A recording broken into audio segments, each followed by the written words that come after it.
Hello everyone and welcome to the stream. So happy to see you all. Hello Michael, hello Eris, welcome. I'm sorry if you guys hear any vacuuming in the background. The small wolf is being a very cute little maid right now and vacuuming our house after a long overdue cleaning. So I apologize if that is in anyone's business, but I am so happy to see you all here. I hope everybody had a really great week. I apologize for not having a stream on Wednesday, but we had the world's brattiest tank commander staying with us for 2 days.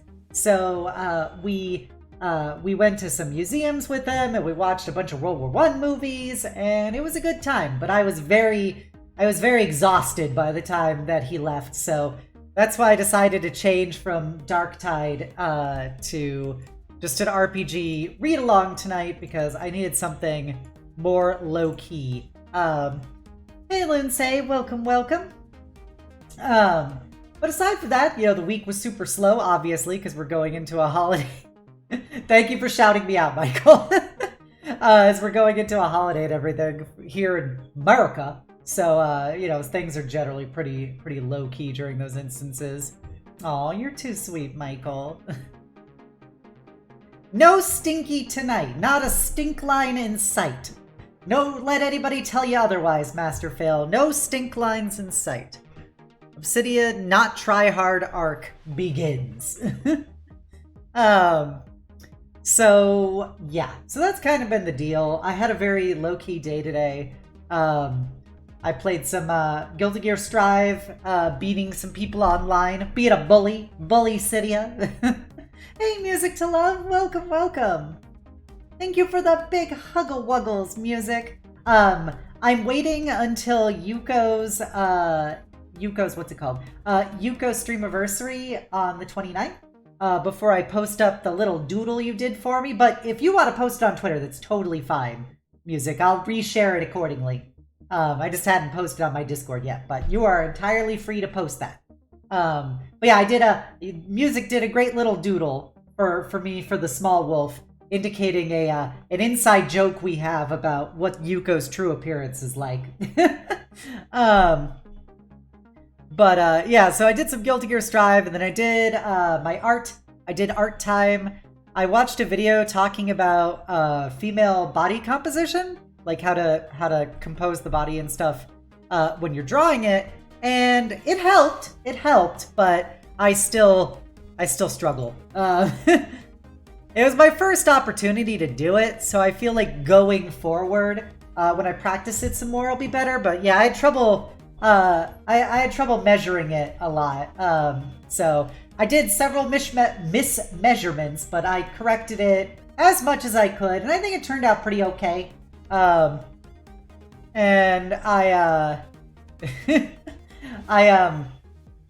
I do have some changes I want to make for her going forward.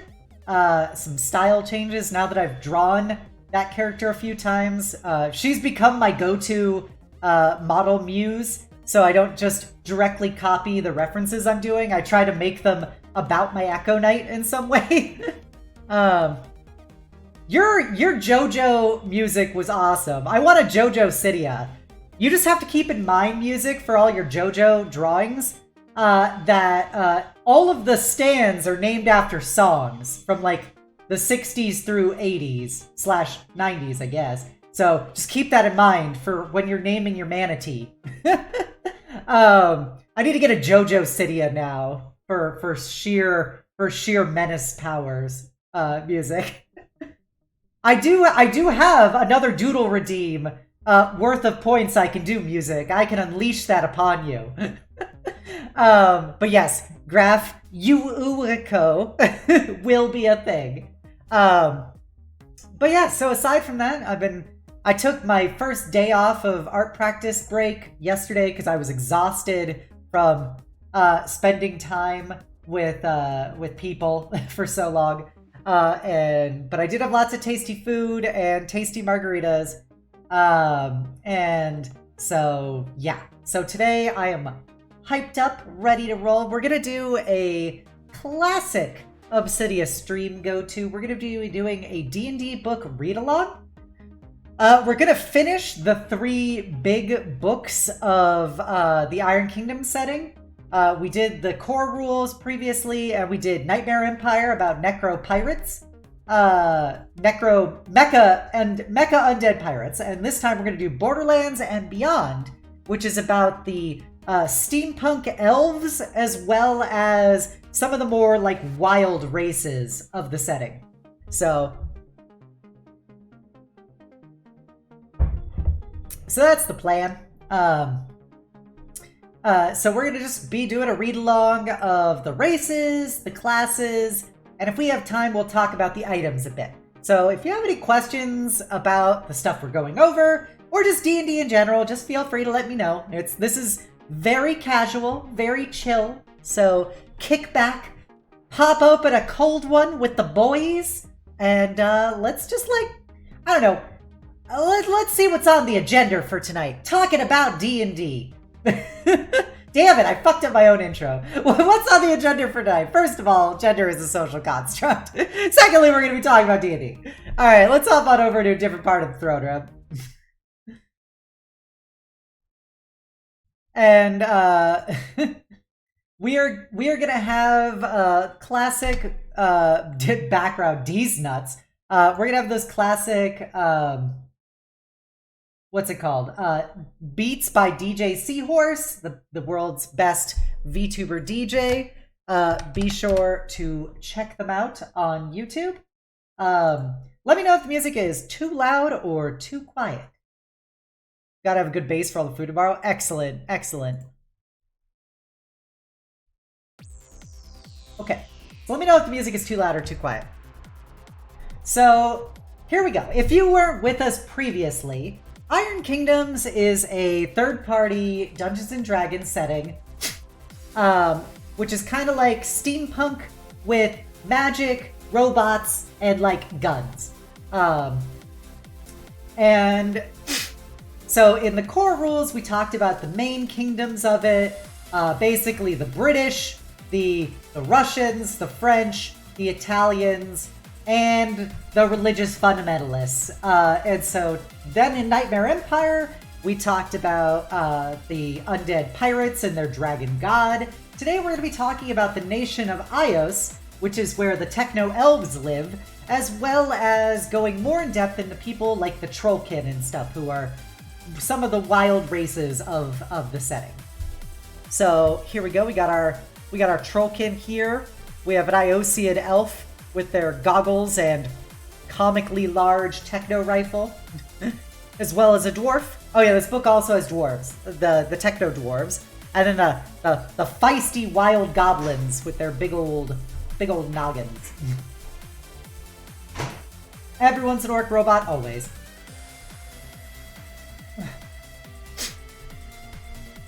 Okay, so it's basically the history of the world for the stuff in here. Rule is the dwarf nation, Ios is the elf nation, and you just got like the breakdown of what the elf nation and stuff is like, but they don't really matter. We don't care about that lore stuff. To call it a nation. They're Master Fail, the religious fundamentalists are like a fanatical 40k style Catholic kind of religion writers who use subtext who also has very much like a Middle Eastern vibe to them. So it's kind of got the whole spectrum. I know writers who use subtext, and they're all cowards. So we're going to start off with our races, so we're going to jump right in. Okay. So our first race are Bogren. So we talked about in Iron Kingdom's Requiem Sorry, I got hiccups, as is tradition.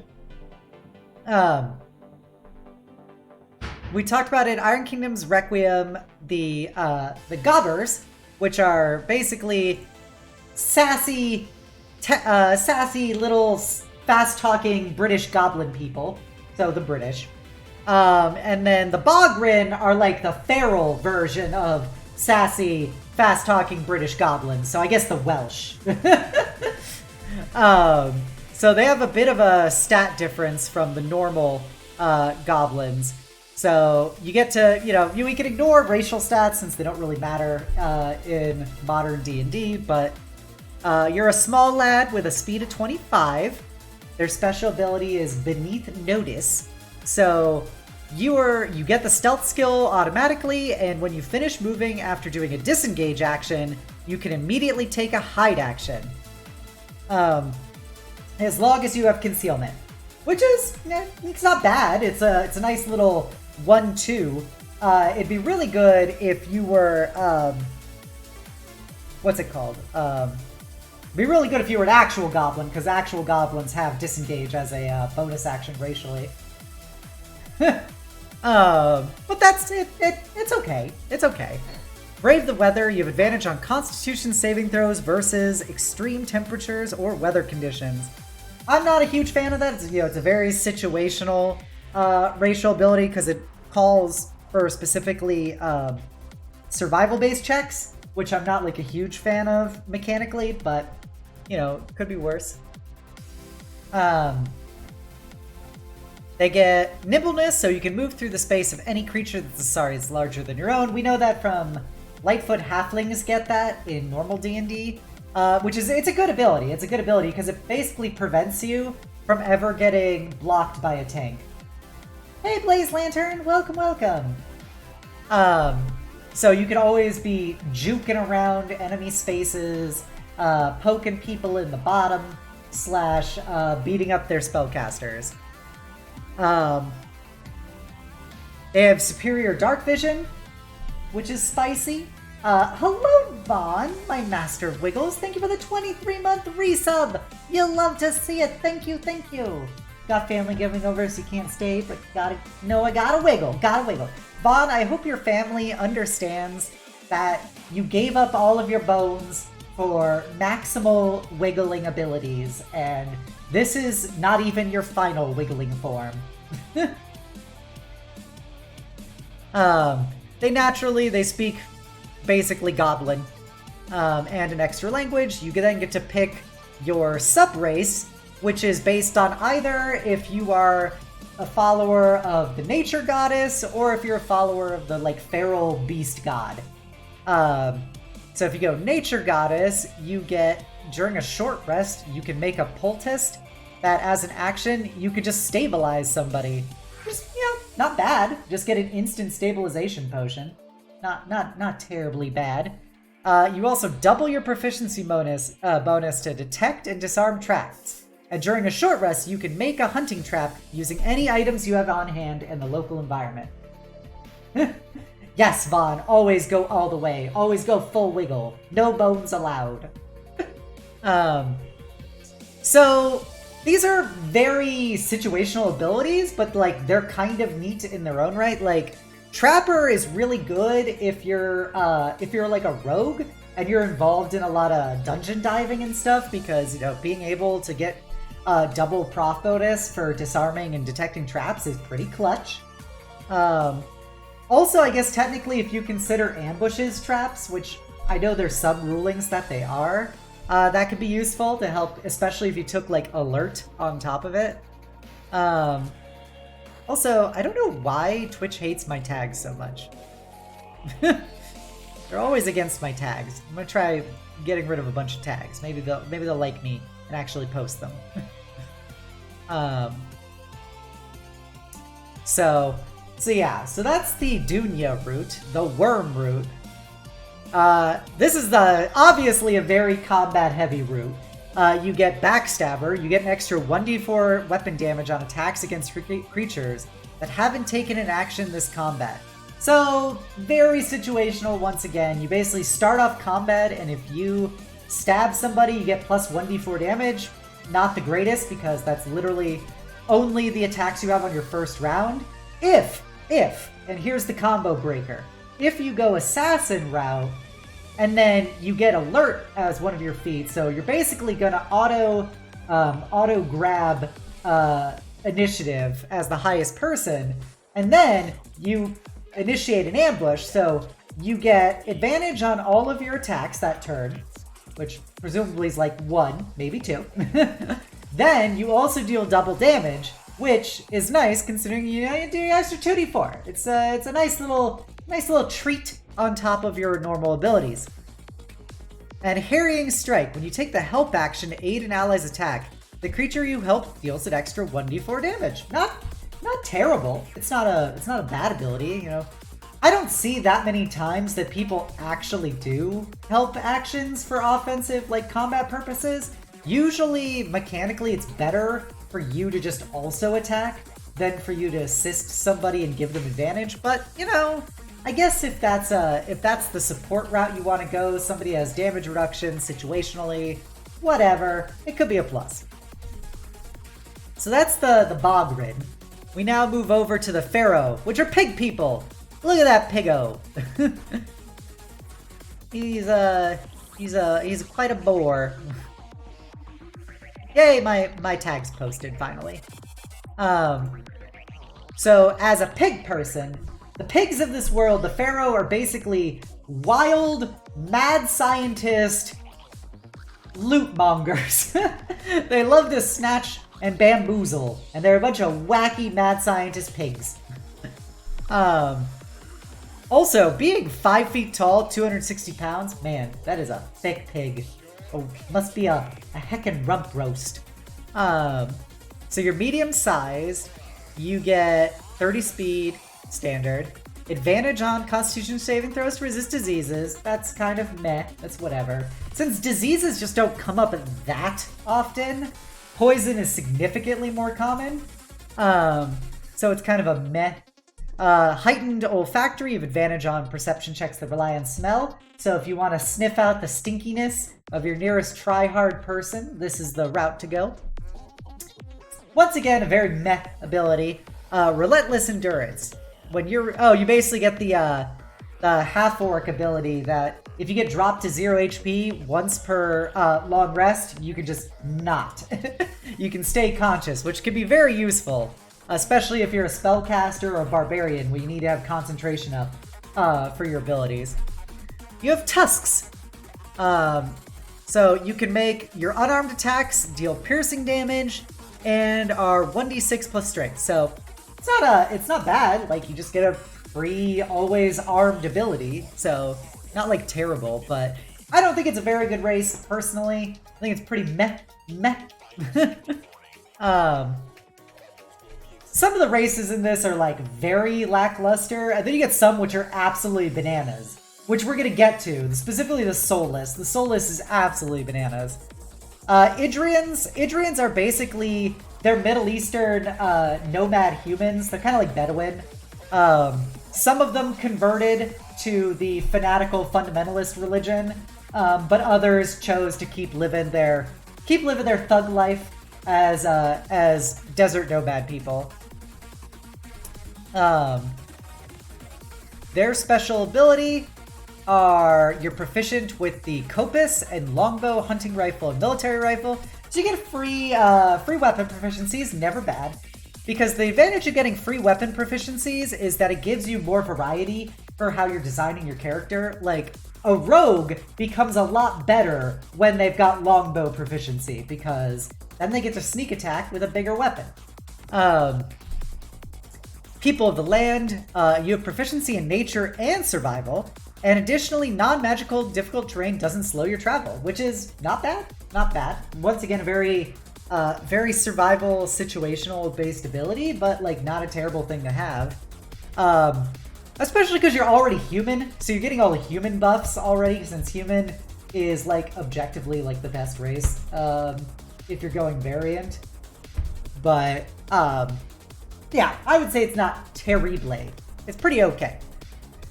Now we come to one of the most questionable decisions I think the writers did with racial design, because pigs are small trolls. They are literally small troll people. Normal troll people are like 6 to 7 feet tall, big old lads. And oh, we got a big Death Knight hug. Well, okay then, Cyrus, that can be arranged. Get your hugging utensils ready, everyone, because I'm coming in deep. And a 3, and a 2, and a burr. There you go. A big Death Knight hug from me to you. I hope you enjoyed it. So pigs are emphasized how small they are. Pygmy trolls are small, very small. Really got to put forward how small these pygmies are described. Now let's see how big a pig actually is. Pigs, size between 4 and 5 feet tall. They reiterated how short this race is, and they're 5 feet tall. They're literally, you are a small-sized person that is 5 feet tall. Big oof to anybody 5 foot tall in real life. Like, you are what is just described to be an absolutely diminutive race. So they get speed 30, proficiency in survival. So a lot of these races have proficiency in survival because of their wild, feral nature. So you're going to be doing a lot of stuff in the outdoors, presumably. Ceaseless stamina. You ignore the effects of exhaustion up until you hit level 3, and you remove 3 levels of exhaustion per long rest, it's a good ability. Like, that is a decent ability, especially if you're a exhaustion mechanic-based class. Like, if you're a Berserker, which is a suboptimal barbarian class, but it's still widely taken and beloved, like, being able to ignore all the exhaustion you get as a Berserker is pretty good. It basically means you have no, like, downsides from just frenzying every combat. Dark vision, standard. It's D&D, like 90% of races have dark vision. Advantage on saving throws versus poison disease and resistance to poison damage. Very good, very good. Regeneration, so whenever you use hit die to heal for a short rest, you can re-roll the die if you roll a 1 or a 2, which is nice. That's, like, not a bad ability, especially with how common short rests are. And then you've got the little RP ability of, give it enough time and food, you can regenerate lost limbs as well. I just need a big hearty dinner, and I can get my arm back. And, you know, they speak languages. And then you pick your subrace. Woodland, you ignore non-magical forest terrain when you travel, and you've got advantage to hunt wild game. Joke's on them. This entire ability negated by taking the Outlander background. You never need to hunt when you're an Outlander because you always just auto get food. And I pointed that out to the writers, but the thing is, under the SRD, which is basically the license that third-party people have to use D&D 5e rules, Outlander is not an option for a background, so that's the workaround. But once again, if you're just DMing and not publishing something, there are 0 rules that apply to you, and you can be an Outlander. And then that allows you to take the other version of it, which gives you resistance to cold damage, which is heckin' clutch. So now we're going to go into an improvement on an already... Outlander gets Uber Eats on speed dial. Hey, Labcoat, welcome. So a note about lore in Iron Kingdoms. So the elves in Iron Kingdoms, all their gods got killed, basically. And because of that, elves would be born, but they wouldn't have a soul, which leads to them being kind of like this shallow version of reality. Like, they have like very little personality and identity. And before all the gods got killed and these people would be born, they were usually killed by the society, or if you're part of the religious fundamentalist murder squad of the elves, they would conscript them and indoctrinate them as child soldiers. Yay! But because in modern Iron Kingdom's plotline, all the gods of the elves got killed, and the kingdom of the elves, everybody inside of it got basically killed or became an undead lich vampire, basically. And now any elves that are born become soulless. So, and the only people who weren't affected by the turning into vampire lich thing were the soulless. So a lot of elves in the world now are soulless. So we're going to talk about why this optional feat is kind of ridiculous. But, so as a racial thing, you get speed 30, medium size, classic. Arcane Anathema, this is another really, really bananas ability. Like, if you're building a soulless, you're not a spellcaster. Because you're going to be real, real good at fucking people up with non-spellcasting. Went through the entire hour without drinking anything. Yo! You did the one-chip challenge, Cyrus? I have 3 one-chip challenges in my house. And I want to try them. Because I love spicy food, but I never had an occasion to do it.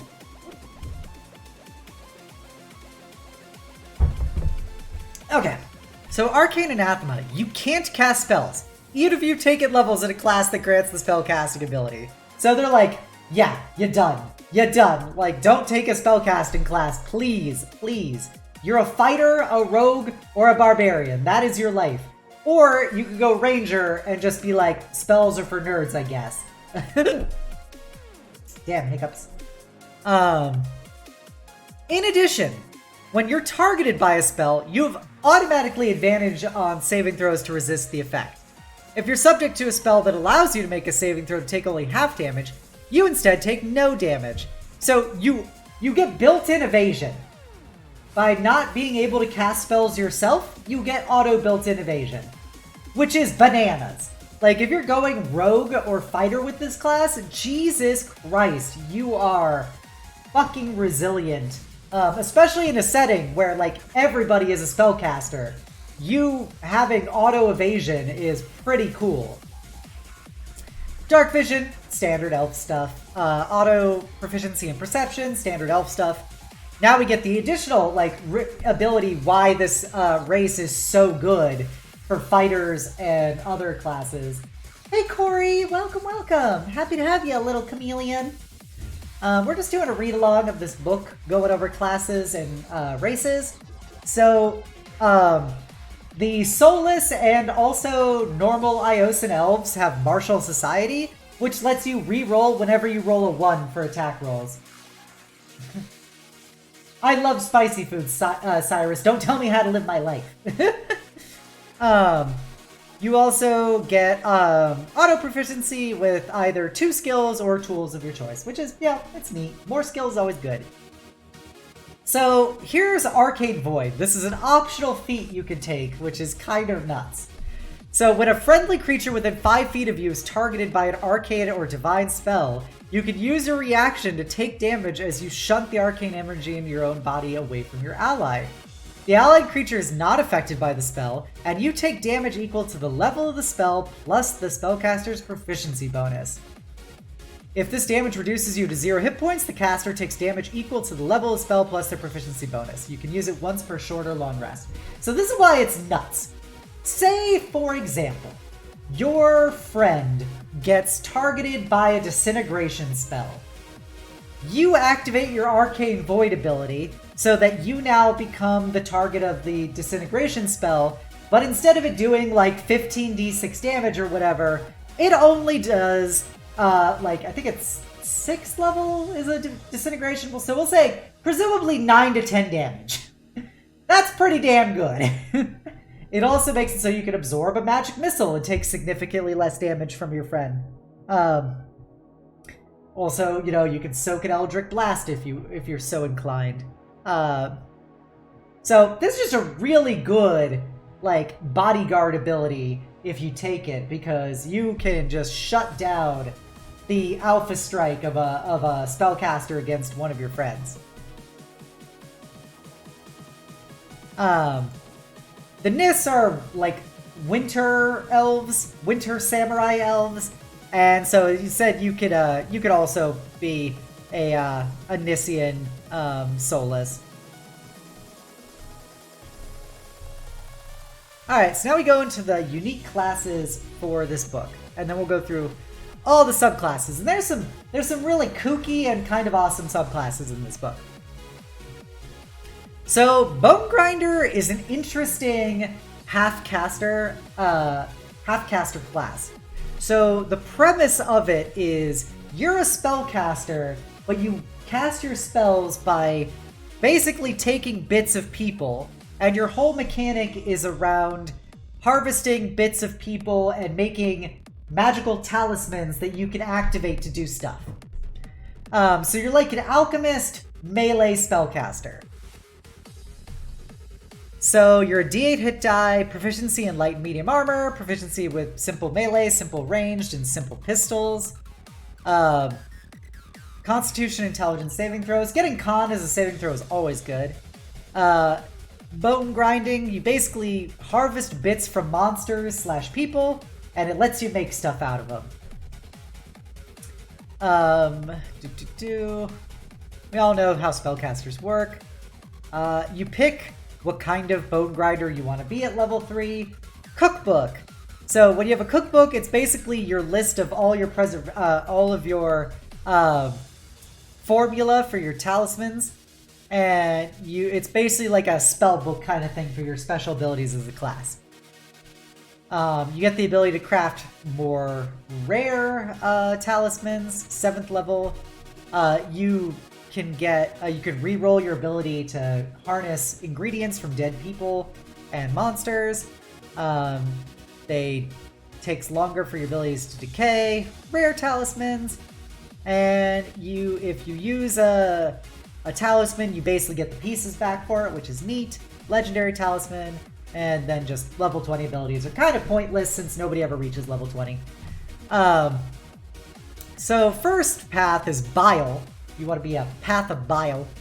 So meat fueled. As a bonus action, you can destroy one of your ingredients that you've harvested from a monster or person, and you can use that to cast a first level or higher spell. And you can use this feature once per short or long rest. So, gotta crack my back. So this is like a neat, recovery ability. If you've got a bunch of spare ingredients on you and you want to quick cast one of your abilities, you just burn a couple of ingredients equal to the spell level, and bam, you just get a free spell slot per short rest, basically.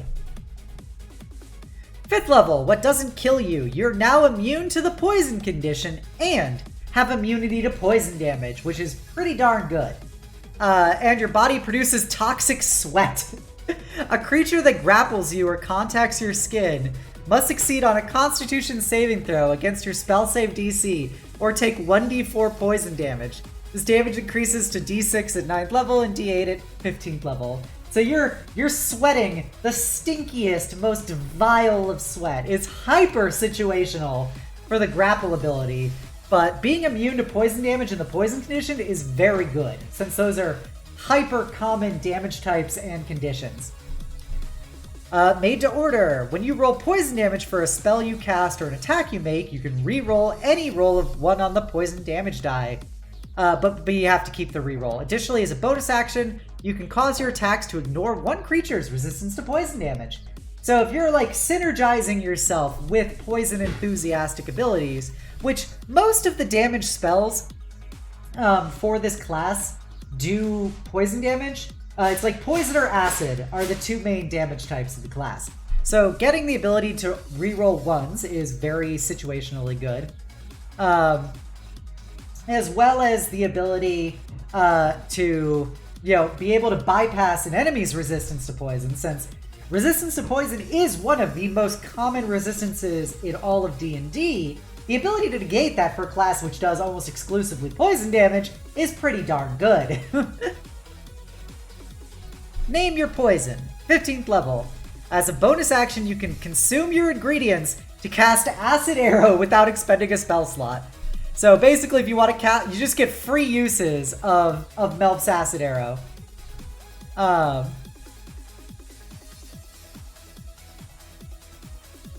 which is just real nice, I guess. Like, very situational, but like, I'm not gonna argue with free spell slots to cast offensive spells. Like, that's pretty useful.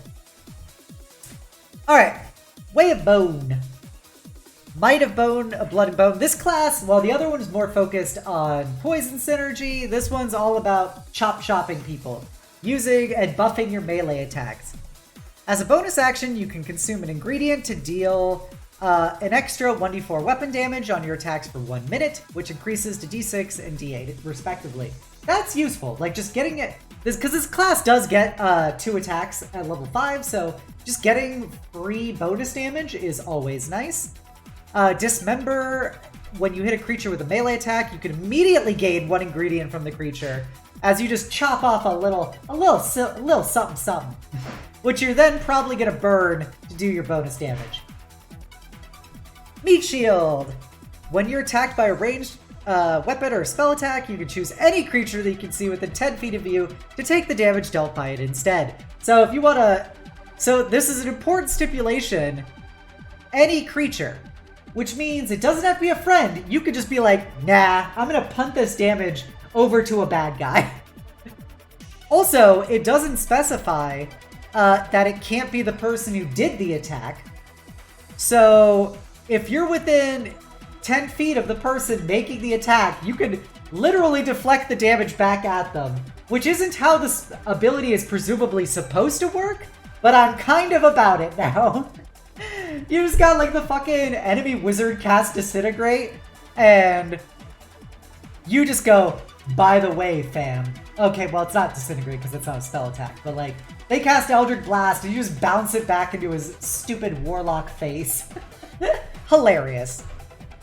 The talismans, these are the example talismans in the game. Like, you're supposed to work with the DM to make your own as well. Yo, Scarth my heart, welcome, welcome. Thank you for the 14-month resub. 14 months? That's almost 1 year. And I can't believe you've been doing tier 2 subs, Scarth. I really appreciate the fact you want to give me so much support. I really appreciate it. I think you're my only tier 2 sub. Like, Cygnus is my only tier 3. But I really love it, and I'm happy to have you here. And in my community, Scarth, you're a good bean. So here are some example talismans. Yeah, flexes Scorching Ray back into his face. When your bara titties are so strong that you can deflect spells back into the caster's face. That's true power. Alixipharbic Ointment. You apply it to yourself, they become immune to newly applied diseases and poisons and poison damage for 4 hours. After which the creature has advantage on all saving throws against disease and poison, and resistance to poison damage for 2 hours. So like, for 6 hours, you just got like, you got like those raw, just like defense ability, which is pretty good for such a comparatively low level talisman.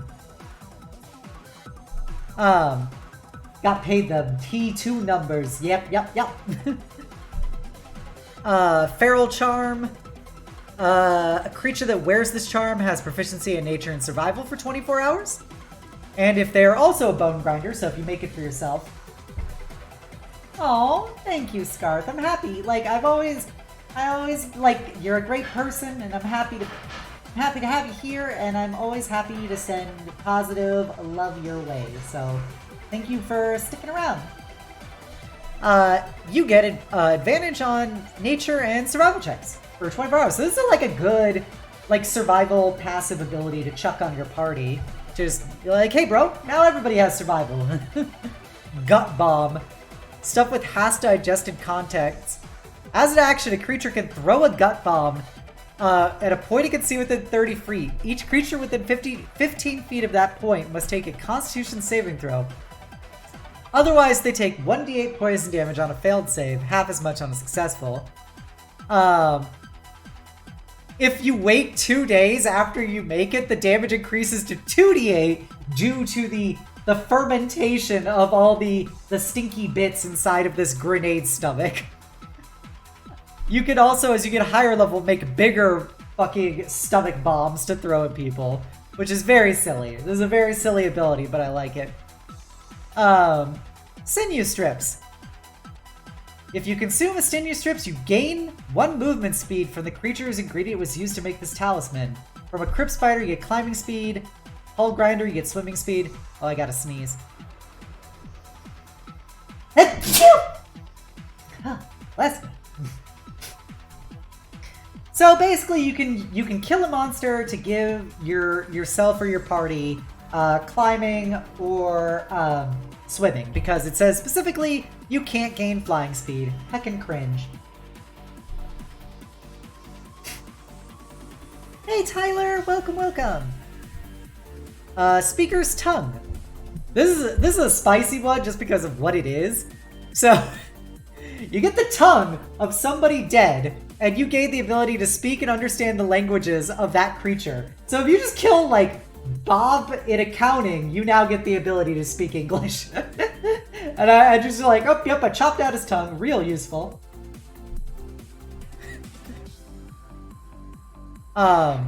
Tasty Squeezins. A creature that consumes these squeezins of people's fat and marrow and gristle gains 1d4 hit points. If they're not a bone grinder, they have to succeed on a constitution saving throw or be poisoned. And you can make better versions of this as you get higher levels. So it's basically a healing potion you can make. But if anybody other than you has to do it,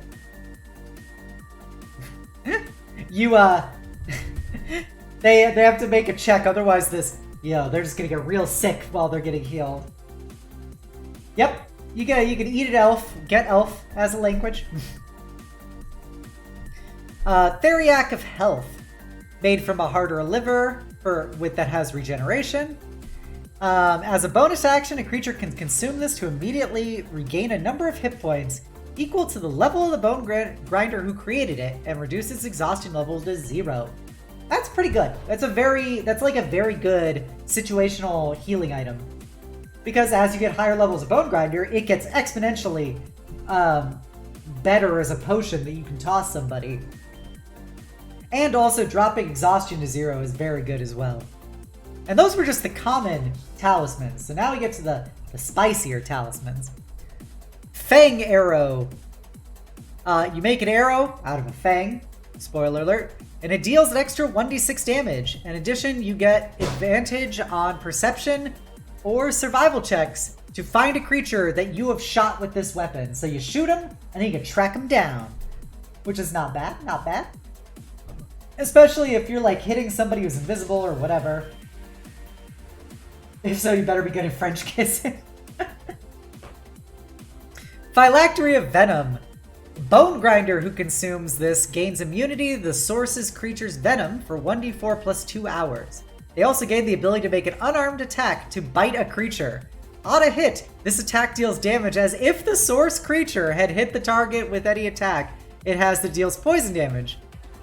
So you gotta, if you go the like the bile route of Bone Grinder, you synergize this by making an enemy no longer have resistance to poison, and then you bite them with their own poison attack, which is frankly hilarious.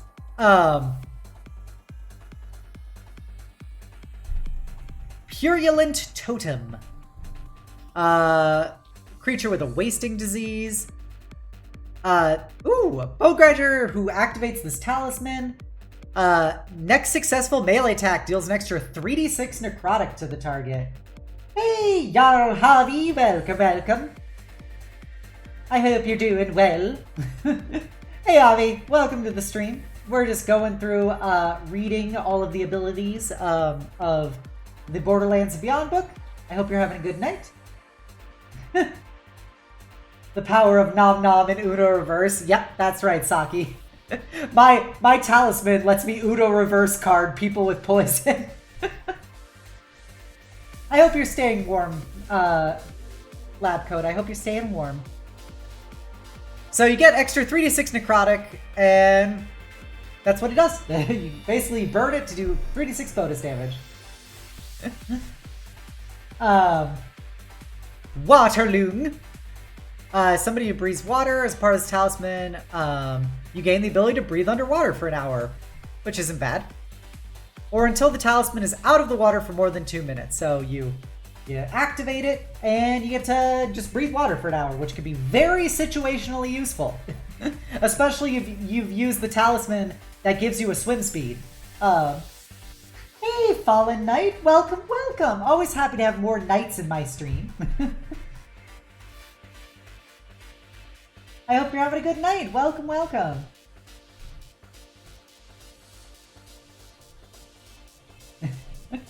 Did you guys just come from another stream or something?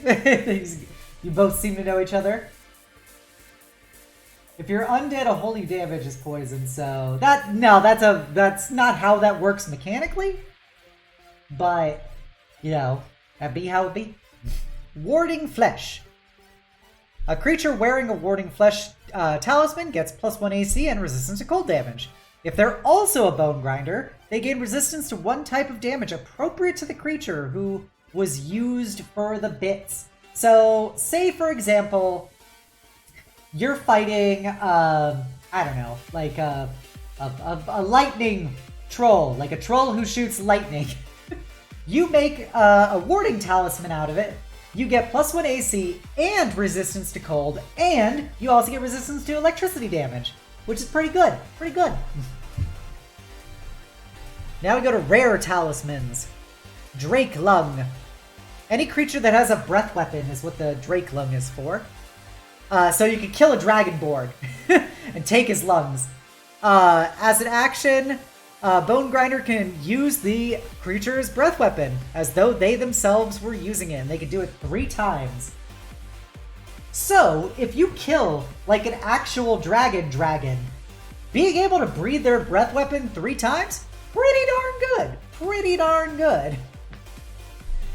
This is really useful just because it's not based on normal player character rules, which have generally, like, a very specific scaling for the damage. You're like, no, I exploit you stupid monster manual rules for breath weapons. So this could be like a big hyphy damage that they can use a couple times. The Monkey's Paw. This is literally a Monkey's Paw item. Hand of Glory. You can light a Hand of Glory as a bonus action once per round while the Hand of Glory is lit. Your Bone Grinder can use a bonus action to choose a creature within 30 feet of it and can see the Hand of Glory. They have to succeed on a wisdom saving throw or be paralyzed for 1 round. If it's successful, they're immune to it for 24 hours. So, being able to just be like, yo, bro, get paralyzed can be really useful since it's a wisdom saving throw. To throw that onto, like, big beefcake characters and stuff, because while they're paralyzed, everybody has advantage on their attack rolls, and I actually think you also do automatic critical hit, maybe, for paralyzed? But regardless, getting automatic advantage for all of your party members attacking something is very good. Also, it's a bonus action, so if you go the if you go like the melee route of Bone Grinder, you can use your bonus action to paralyze them, and then you do your 2 attacks with advantage against them. Legendary Talismans. If you want to kill a wizard and take his head and make it into a talisman. A creature wearing an arcane relic becomes a channeler for the Bone Grinder. While channeling a spell through the relic, the Bone Grinder can destroy the relic to cast the spell as if using a spell slot 2 levels higher to a maximum of 9th level.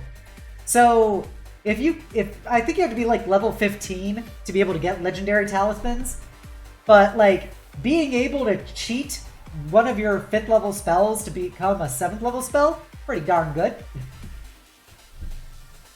Or if they are themselves a spellcaster, being able to turn their 7th level spells into 9th level spells for free is also pretty good. All you have to do is chop shop some spellcasters, which thankfully in Iron Kingdoms, a lot of people are spellcasters. Bone Fetish. When you create this talisman, choose a war beast that was used as the source of one or more of its ingredients.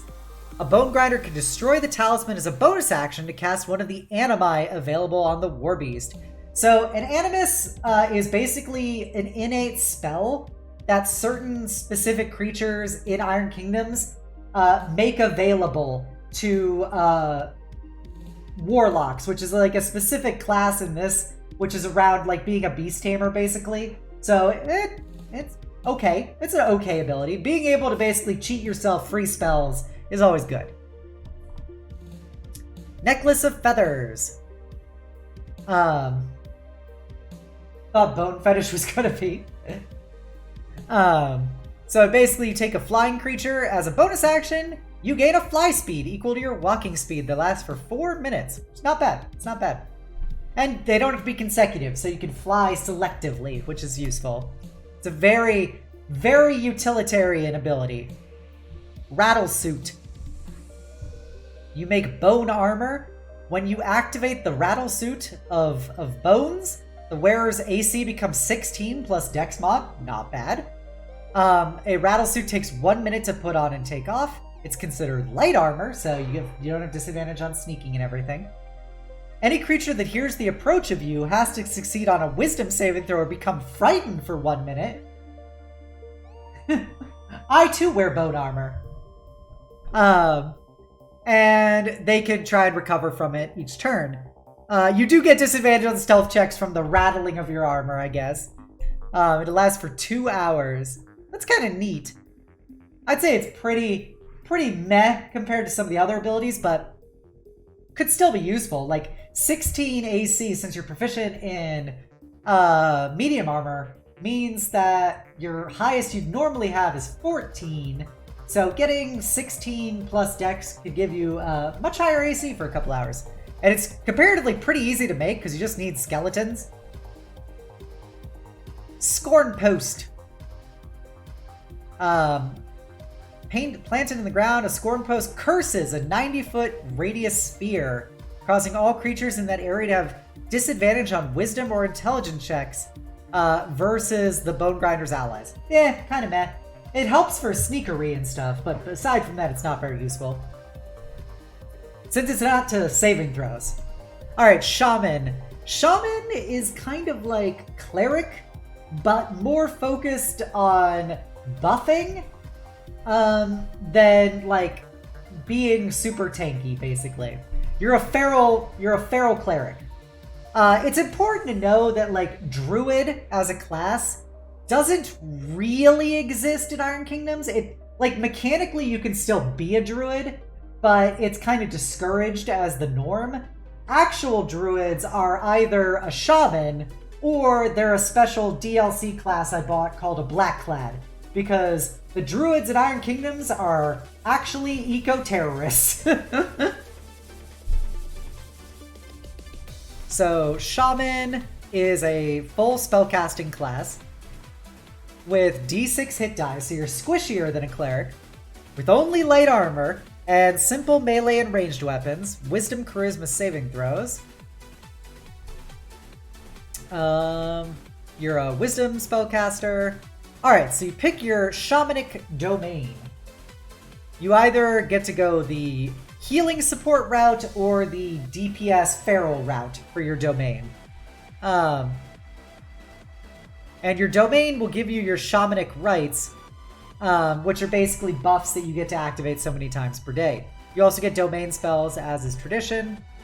Alright, shamanic rights. You perform unique effects. You start with 2 such effects, determined by which domain you picked. And then some domains give you additional effects when you activate a given right. You can always choose to replace your rights when you level up.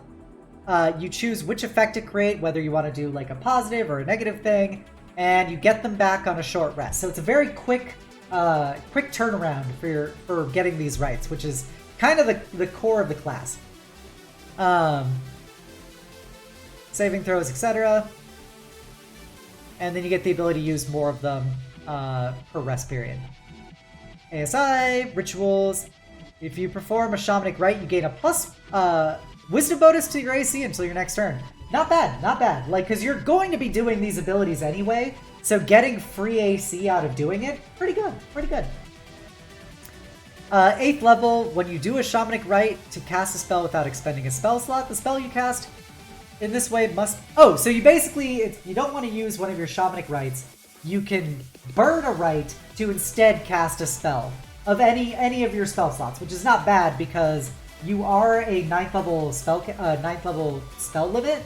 So that means you can burn one of your once per day abilities, for example, to be able to just whip out a 9th level spell that you have. So that's pretty darn good.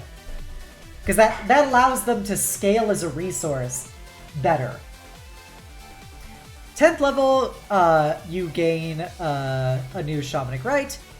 10th level, you also, if your rite required an action to cast, it only does a bonus action instead. And if it used a reaction, you get basically a free reaction.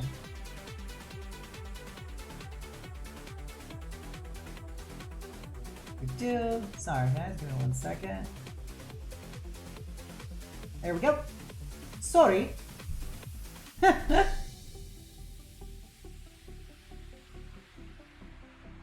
I am.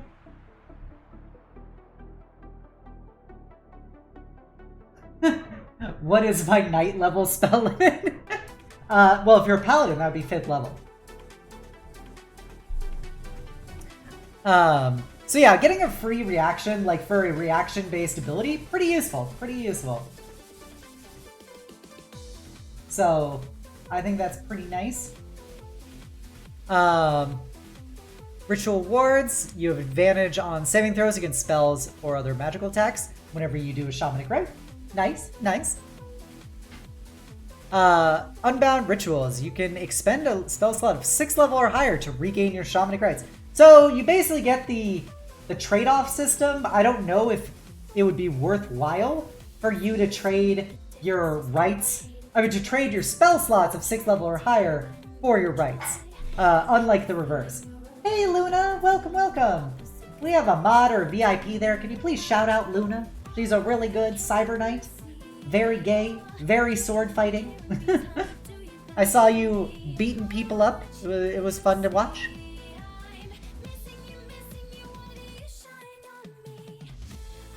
One second, sorry. Okay.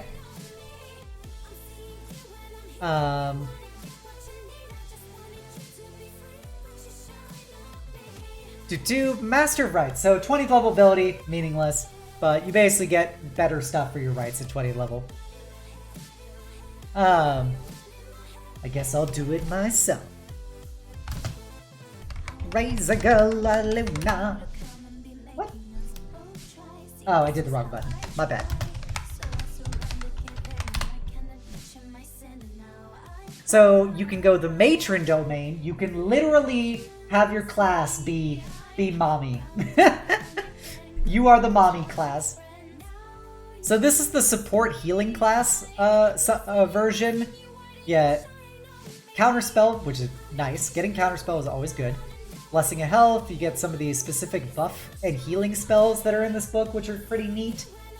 You gain a bonus cantrip, which can be either Chill Touch, Firebolt, Ray of Frost, or Shocking Grasp. So getting a free cantrip that's offensive is always good. You gain proficiency with either Animal Handling, Nature, or Persuasion, and advantage on skill checks made with that skill. So you probably would want to do Nature or Persuasion, to be honest, because those come up more than Animal Handling does.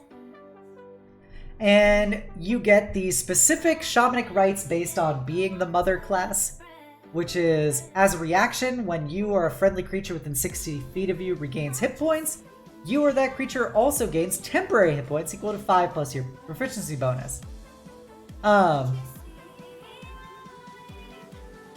That's super situational, in my opinion. Not, like, terribly good, because it's only temporary hit points, probably to be between 7 and 10 hit points at max. And it's only for a minute. Mother's Wrath as a reaction when a friendly creature hits another creature with a melee attack. The target takes extra cold, fire, or lightning damage equal to 5 plus your proficiency bonus. That, on the other hand, is much better. Truth is, because it lets you, if you're not using your reaction for something else, you can basically give one of your big DPSers just 7 to 10 bonus damage on it. And yes, Dark Elf, the game was in fact rigged from the start. 6th level, your melee attacks count as magic for overcoming DR. And you get a, that's what it does. You just count as magic. Yo, hey Passel, thank you for the 21-month resub. I was actually watching you in the background while I was working this morning. You were playing Omega Strikers. But welcome, welcome. Thank you for saying hi from the other side of the world. Healing Aura. At 6th level, when you cast a 1st level or higher healing spell, or a friendly creature within 60 feet of you regain...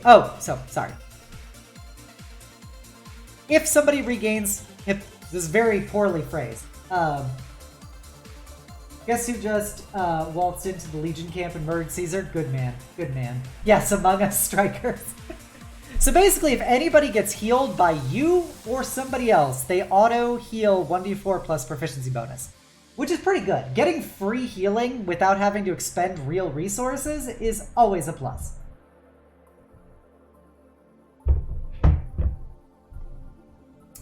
Eighth level potent cantrips. You get to add your wisdom modifier to damage. Not bad. Increases your overall DPS. 17th level, as a bonus action, you can expend a spell slot to grant resistance to a damage type of your choice to one willing creature within 30 feet of you.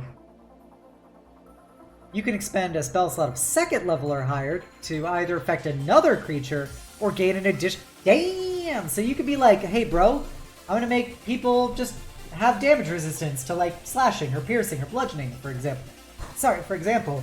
And it doesn't get negated by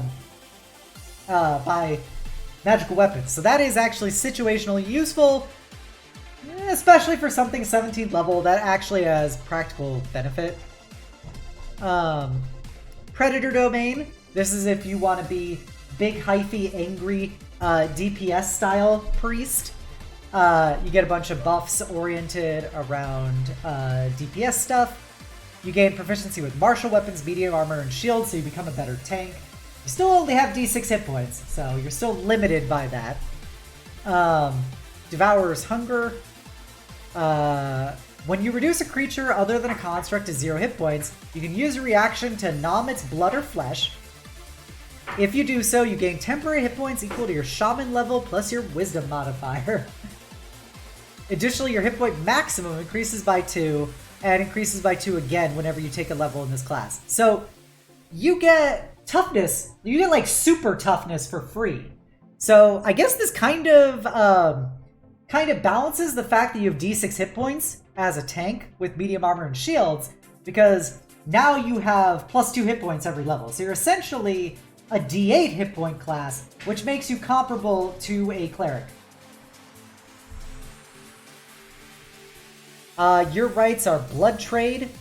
So as an action, you deal 1d6 slashing damage to yourself to regain a spell slot. Neat. Taking a little bit of damage to gain a spell slot back is always good. Extra attack, you get 2 attacks. 8th level, you get when you hit a creature with an attack, you can do plus bonus necrotic damage. Situationally useful. And 17th level, you gain resistance to bludgeoning, piercing, and slashing from non-magic. Very situational, especially at 17th level. At 17th level, you're probably fighting a lot of people who have magical gear. Yeah, I get that, Passel. D&D is heckin' fun. I'm actually considering doing an Iron Kingdoms module in the new year to run on like Wednesdays. So I'll actually be able to put some of these books into action. Additional rights. Got a lot of rights here. Blessing of Fate as a reaction. When a creature within 30 feet of you makes an attack roll, you can just give them advantage or disadvantage. This could be nice to debuff the bad guy. Blood Loss is an action. You can make somebody make a con save or take additional damage. Very situational. Code of the Stalker, as part of this action, you can take the hide action, and each friendly... So you basically can make your entire party hide, which is nice. On a failed save, the target takes necrotic damage equal to your wisdom plus shaman level. That could be pretty good as just a pop somebody for a bunch of damage based on your class level and stuff. And when you do that damage to somebody, you can heal a friendly creature half the damage you do. So for example, you're a 10th level shaman with 18 wisdom, so you're going to be doing just straight 14 damage to a bad guy if they fail a saving throw, and one of your allies heals 7 hit points, which can be very situationally useful. As an action, each friendly creature within 30 feet of you can, as a bonus, gets a bonus to attack and damage equal to your wisdom modifier. That is actually a really good buff for everyone around you, because it's basically your whole party, because 30 feet is kind of probably where your entire party is based around. Because you basically turn it into a 60-foot diameter bubble of buff. Getting +4 to hit and damage is good. Especially because it's not limited to one attack. So all of their attacks for that round get +4 to hit and damage. So your fighters, your berserkers, all of them will very much love this ability. At 9th level, it lasts until the end of your next turn instead of the start. So you basically get to use the buff. and you can use a bonus action to extend it for another round. This is hands down the best of the rights so far because it is so much AoE utility for your party. Enfeeble. Choose a creature within 30 feet of you that you can see, make a con save. On a failed save, they gain vulnerability to your choice of bludgeoning, slashing, or piercing. This is the evil twin of the Devour, or not of Devour Spirit, of Divine Inspiration. So you can make, like, the enemy spellcaster who doesn't have con saving throw very, very high, you can make them vulnerable to the damage type of, you know, what is the... Because there are a lot of guns in this setting, piercing is probably the best one to do. But, like, your rogue can now shoot that spellcaster for double damage automatically. That's nuts. And it's for everyone in the party, so if you just want to AoE just beat the shit out of somebody, like, put this on them, get vulnerability, and now everybody in the party is doing double damage to that person. That is very good, and you can extend it a turn using the special ability here. So we've already seen the two best rights so far for just combat fuckery. Hobble. Pick a creature, they have to make a con save, they take some necrotic damage, and its speed's reduced. That's whatever, that's not that big a deal. Sanctify the Venom. Bully magic. What did you specialize in with your class? Oh, bully magic mostly. Until the start of your next turn, if the chosen ally hits a creature with a melee weapon attack, the target has to make a con save or get the poison condition. That's whatever. I don't think that's very good. Unravel magic. Choose a creature and make a con saving throw to maintain concentration of their spell, as if they had suffered damage equal to 16 plus your wisdom modifier plus your shaman level. God damn. Wedgie cantrip. So Unravel Magic is pretty good at disrupting enemy spellcasters. So if they cast something with concentration, you can use your right to basically make them do. I'm gonna use the example of a fifth level shaman. That's a DC of 25 on a con save for a spellcaster.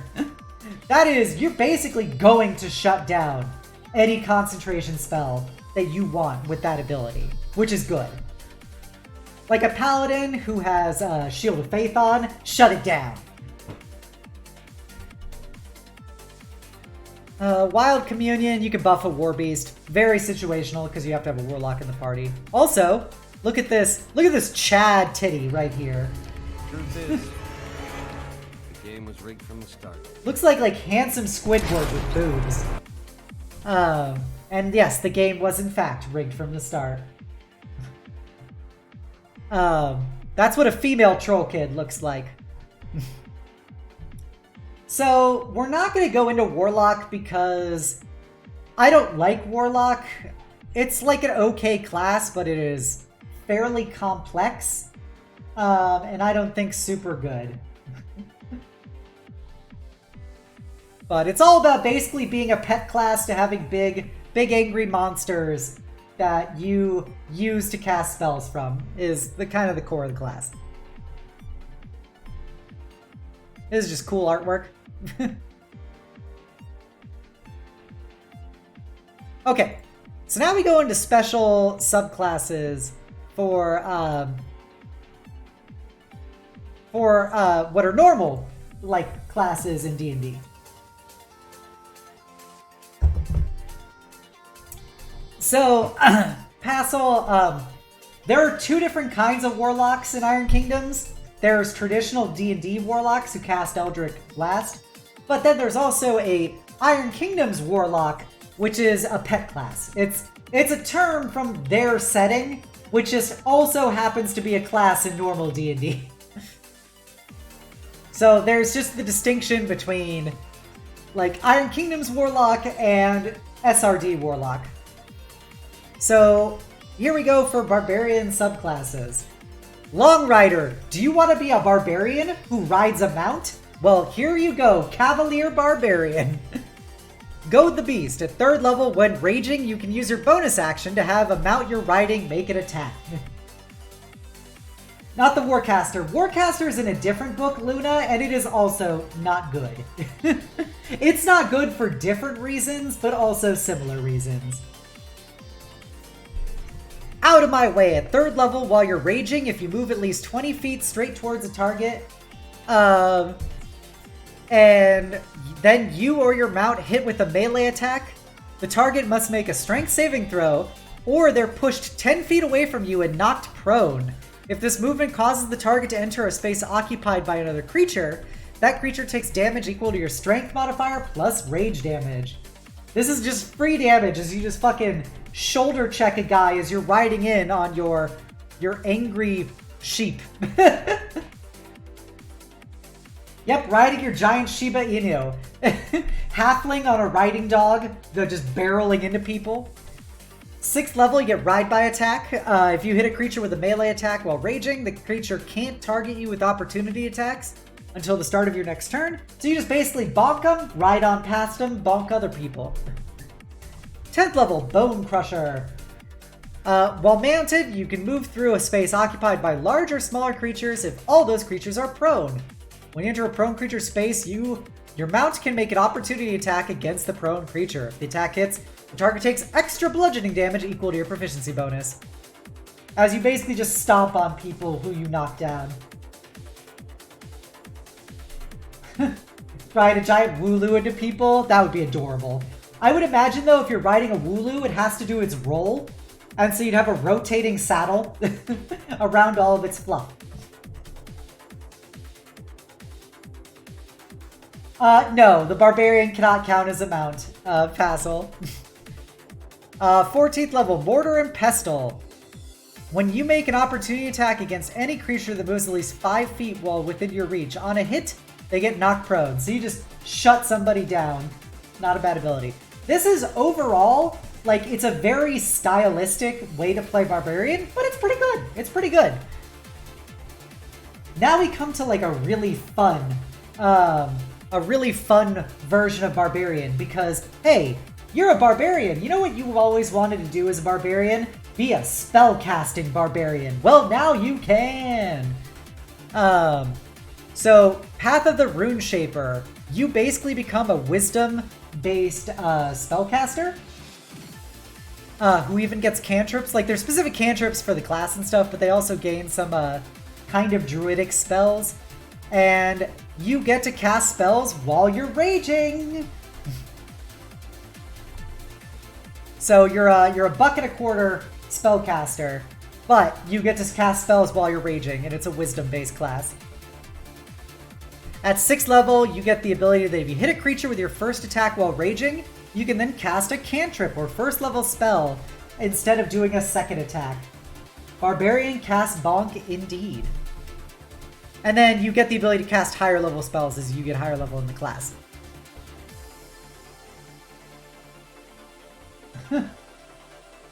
Dauntless Smash, 10th level. Whenever you make a reckless attack while wielding a weapon that deals bludgeoning damage specifically, attack rolls against you do not gain advantage from the reckless attack feature. That's pretty good. So basically for one turn, you can reckless for free. You get this free advantage on all your attack rolls with no downsides. Once per short rest. That's pretty darn good. Rock Steady. You gain advantage on saving throws against all effects that knock you prone or push you.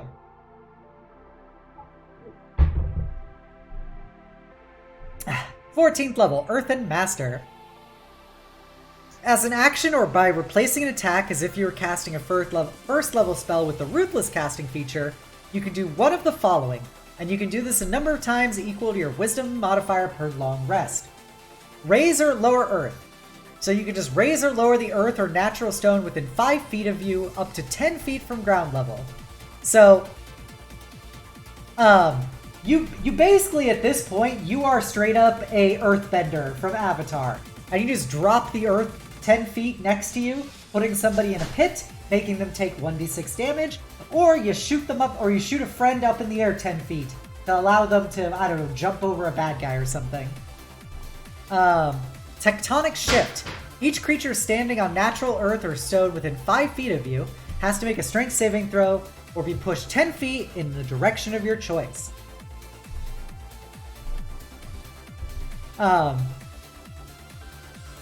Create Spikes. Oh, so you can literally ride this with this ability. You can choose whether to be affected by this feature. So you basically you cast this ability, everyone around you gets pushed 10 feet, and then you can push yourself 10 feet. You can just surf on the earth. Create Spikes. Choose a 15-foot square area made up mostly of natural earth or stone within 30 feet of you. That area becomes filled with deadly spikes. It becomes difficult terrain, and any creature is knocked prone or falls 10 or more feet into the spikes takes 3 to 6 piercing damage. Nice.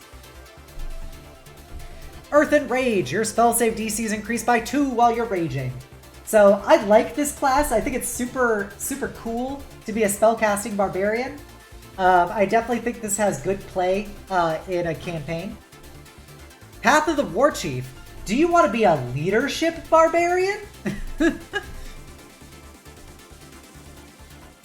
So, leadership barbarian. While raging, your successful attacks can inspire an ally who has clear line of sight to you. When you make a successful melee attack roll against an enemy creature, choose a creature that you can see within 30 feet of you. Until the start of your next turn, that creature's next melee attack deals extra damage equal to your rage damage. So you just give them free bonus rage damage.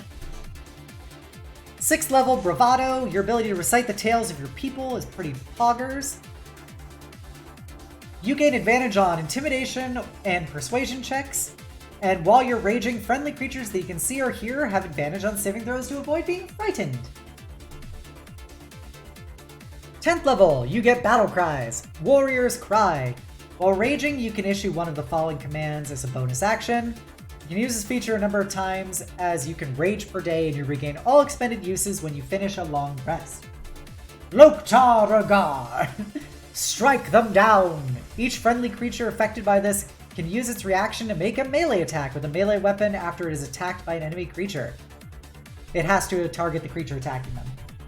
Fall Back! Each creature affected by this command can immediately move up to its current speed, not provoking attacks of opportunity. That's very good for like allowing your party to reposition themselves with Charge! Each friendly creature affected by this can move an additional 10 feet, and when they make a successful melee attack, it can use its reaction to deal extra damage equal to your rage damage. 14th level is just you and me. While raging, you can issue a challenge to an enemy creature within 60 feet of you that can see and hear you. Target enemy creature becomes marked. If this challenge the creature accepts the challenge, it has disadvantage on attacks that do not target you, and all other enemy creatures have disadvantage on attacks against you. If the marked creature doesn't accept the challenge, it becomes frightened for 1 minute. If you incapacitate a marked creature, enemy creatures you can see must make a wisdom saving throw, On a failed save, they become frightened of you for 1 minute. So you just go, I'm calling you out. And if they refuse, they don't get a saving throw. They're just auto-frightened, which means they get a huge debuff that they can't recover in a minute. So this class, I don't think is as strong as the other two, but it's got like, it's a very cool, like stylistic niche of Barbarian, because it very much changes the way you play Barbarian within a party. And I think it's pretty cool. And like that challenge ability is pretty bananas. Cleric, I don't like the Cleric domains here. Also, we've got Gilf Dwarf here. So Judgment is oriented as the like Dwarf domain. And I don't want to go into it. I don't think it's super good. Void domain, it's very much like being a support cleric, like literally like a skill support cleric. Void cleric, which is designed for the elves because since their gods are dead, you can still be a cleric of those gods and use the void domain to cast your spells instead. Nobody knows where your power is coming from, but it's probably coming from someplace spooky. You gain intimidation, you gain some bonus spells. Emptiness. At first level, you can use a bonus action to touch a willing creature and instill it in a fragment of emptiness. The chosen creature's next weapon attack deals extra 1d6 psychic damage until the start of your next turn. That's very meh. Like, it's okay to get situational bonus psychic damage, but I think it's fairly meh. It just has the advantage of it's a bonus action, which as a cleric, you don't have that many bonus actions for action economy. So like giving somebody a free buff is not like terrible. Channel Divinity, Absence. As an action, each hostile creature within 30 feet of you can make a wisdom saving throw. On a failed save, they become frightened for a number of rounds equal to your cleric level. It's okay. Once again, it's okay. Thanks for letting me down, dead god. Awakening. 6th level. One hostile creature within 30 feet of you has disadvantage on wisdom checks and saving throws. So that's a very good synergy ability because it lets you just debuff somebody towards everybody in the party and all of their wisdom abilities, such as things that make them frightened. Wisdom bonus to cantrips, classic, 17th level, Nullification.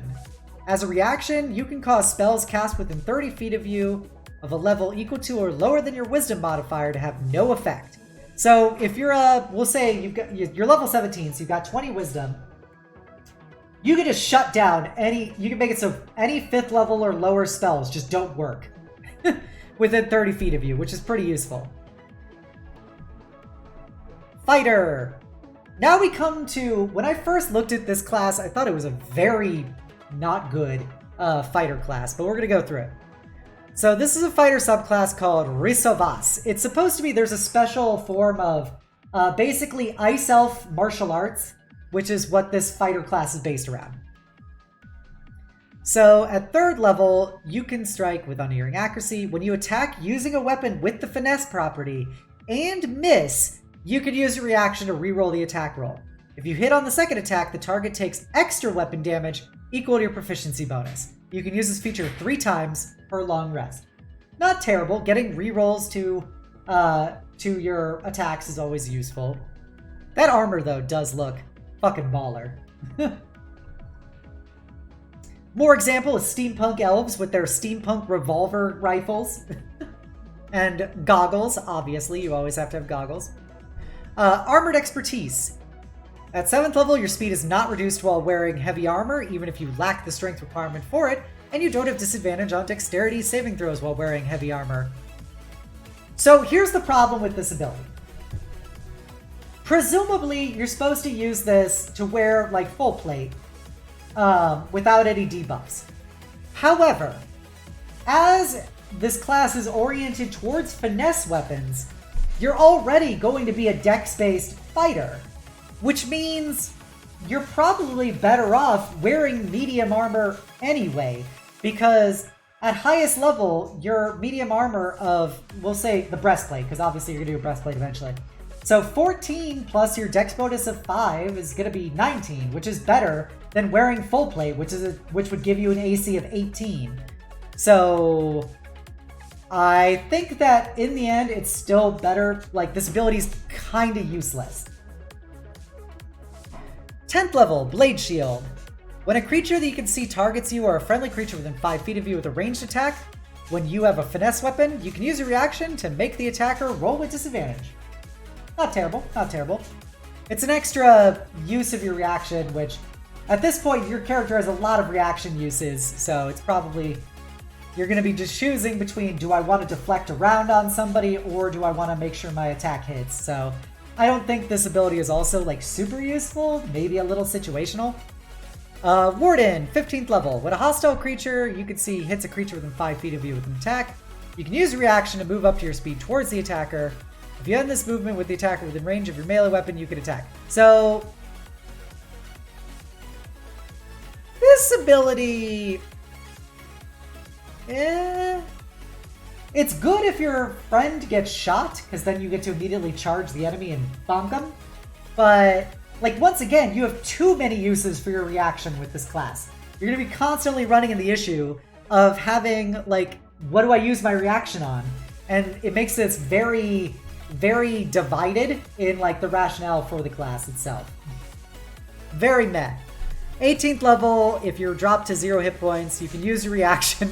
Once again, using your reaction to move your speed and take the attack action before falling unconscious. If you damage a hostile creature, you don't fall unconscious for 1 turn. But while you have 0 hit points, taking damage causes death saving throws as normal. So you could basically kill yourself by activating this ability, attacking somebody, being standing, and then getting hit 3 times. So, like, I don't attack people who are unconscious. So, like, this ability could literally kill your character in a way that they wouldn't have died normally, so I don't really like that.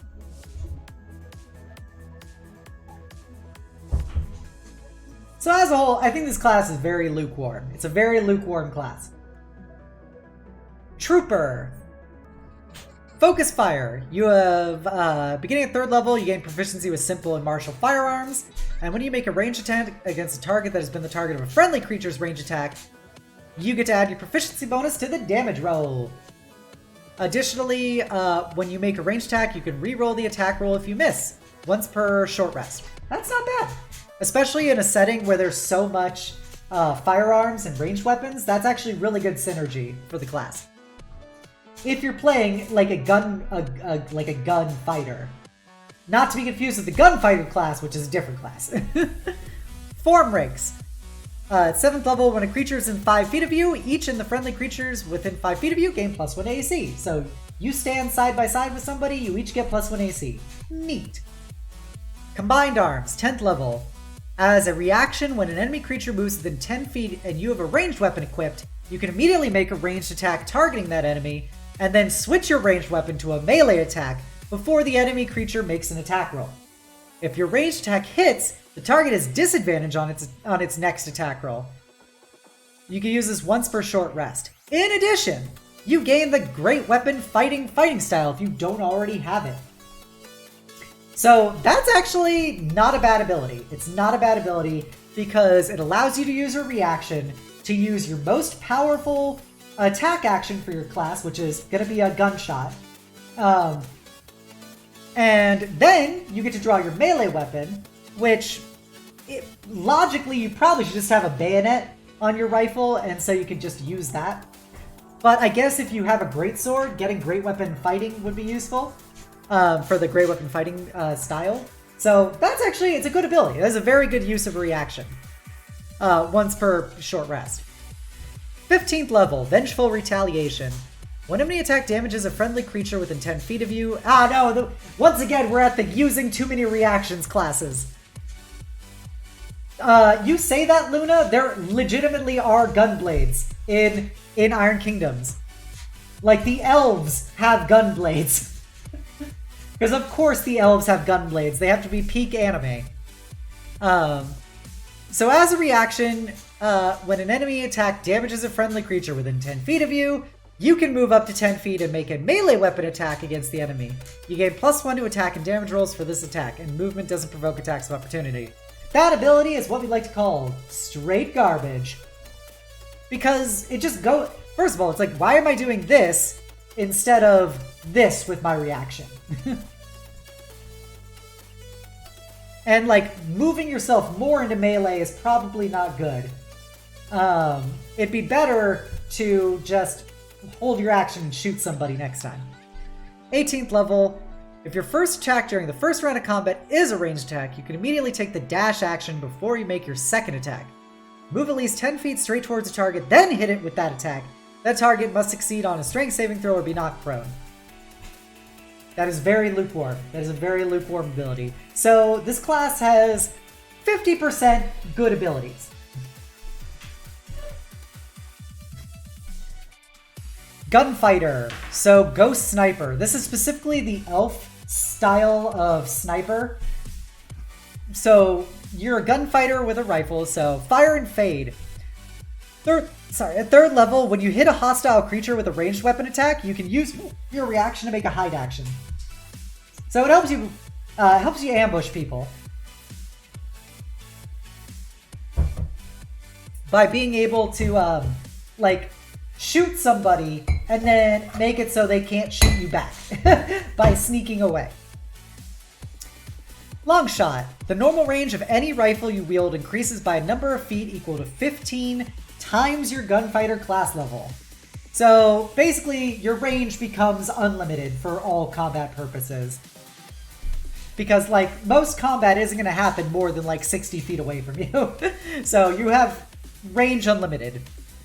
Additional trick shots. So as a gunfighter, you get trick shots so many times per long rest, which allow you to do special stuff with your gunshots. These ones further go in on the fact of making you a better sniper. So Ghost Shot. As part of an attack, you fire an ethereal bullet that ignores half cover and 3/4 cover, and if the target is wearing armor, or its AC is being increased by a spell, you get +2 to hit them. Well, there aren't really any shotguns, stat-wise, Scarth, but it specifically says the range of any rifle you wield. Rifle. Snipe. As part of an attack, when you attack a creature beyond your normal range, you do not have disadvantage on attack. This gives you, once again, you have unlimited range. You have unlimited range for all your attacks. Silent Shot. At 11th level, your firearms produce no sound. So if you're attacking from a hidden position, the only thing that gives away the position is muzzle flash. Very situational, once again, but good if you're trying to, like, basically kill all the guards around a place. You just hear a popping, or you just see the burst of fire from the muzzle, and then just somebody drops. 17th level, you're invisible to any creature more than 100 feet away from you. That's really, really situationally wacky, but I like it. Mechanic is a bad class. I do like this elf smoking a cigarette, wearing goggles. But Mechanic is one of those very situational... It's not very situational. It's a crafting class, and I don't like crafting classes, so we're not going to go into Mechanic. There's a Dwarf Mechanic with a cigar, goatee, and flamethrower. Monks. This is, in my opinion, some of the best classes in this book are the monk classes. I talked about them when I was doing the Nightmare Empire thing, just because I think they're so cool.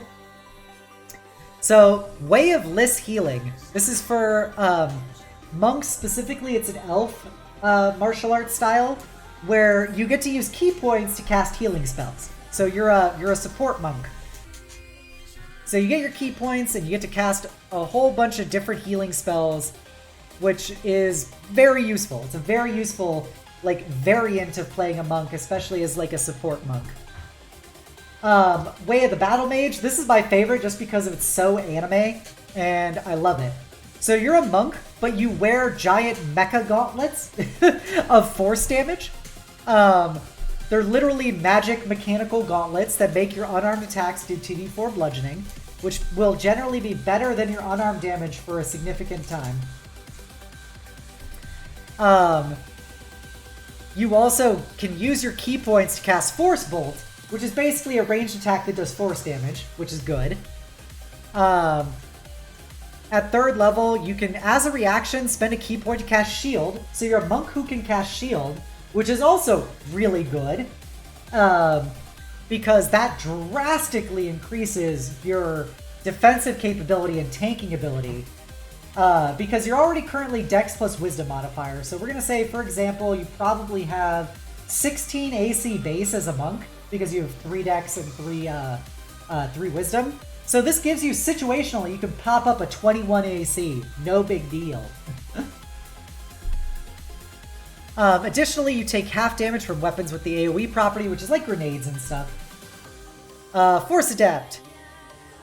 As an action, you can spend 2 key points to cast Force Bolt. In addition, a creature hit by this spell is knocked prone, which is nice. You're hitting somebody with force damage and they're knocked prone. Force Multiplier. When you cast Force Bolt, you can spend 3 additional key points to... Wait a minute, I have to read that again. Sorry. Ability. When casting Force Bolt, you can spend up to 3 additional key points. Oh, it increases the damage of Force Bolt. Additionally, when you hit a creature with your power gauntlets, you can spend 3 key points. For each key point you spend, the enemy creature or object is pushed 5 feet away from you. So you can just punch somebody 15 feet away from you to fully amp up the anime factor of your elf monk with his mecha gauntlets. I ran a one-shot of this, and one of my friends literally made Vi, basically. 11th level Force Barrier. When you do Force Barrier, you can spend 4 key points, just be immune to damage from AoE weapons. 17th level. When you spend 6 key points to increase the damage of your power gauntlets to 2d10 until the start of your next turn. Additionally, you can spend 6 key points to increase the damage of Force Bolt from 2d6 force damage to 3d8 force damage. When you spend additional key points to cast Force Bolt at 3rd or higher level, the damage increased by 1d8 for each slot level above 2nd. So I like this class. It's very much like a direct, simple class for Monk, but I think it's really cool. You do cool stuff. So now we go to Gun Monk, which I think arguably is probably the most powerful Monk, because it lets you just do a bazillion gunshots a turn. So this was designed to be basically the Equilibrium Chow Yun-Fat style Monk.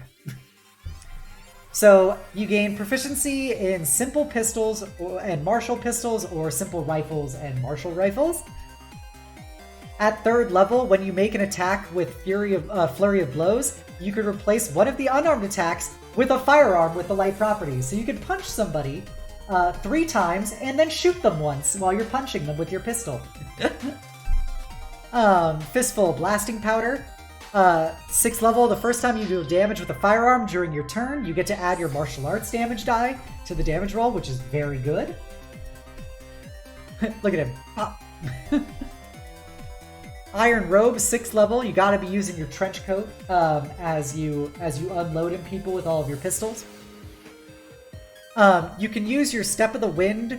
When you use Step of the Wind as an ability, ranged attack rolls against you have disadvantage until the start of your next turn.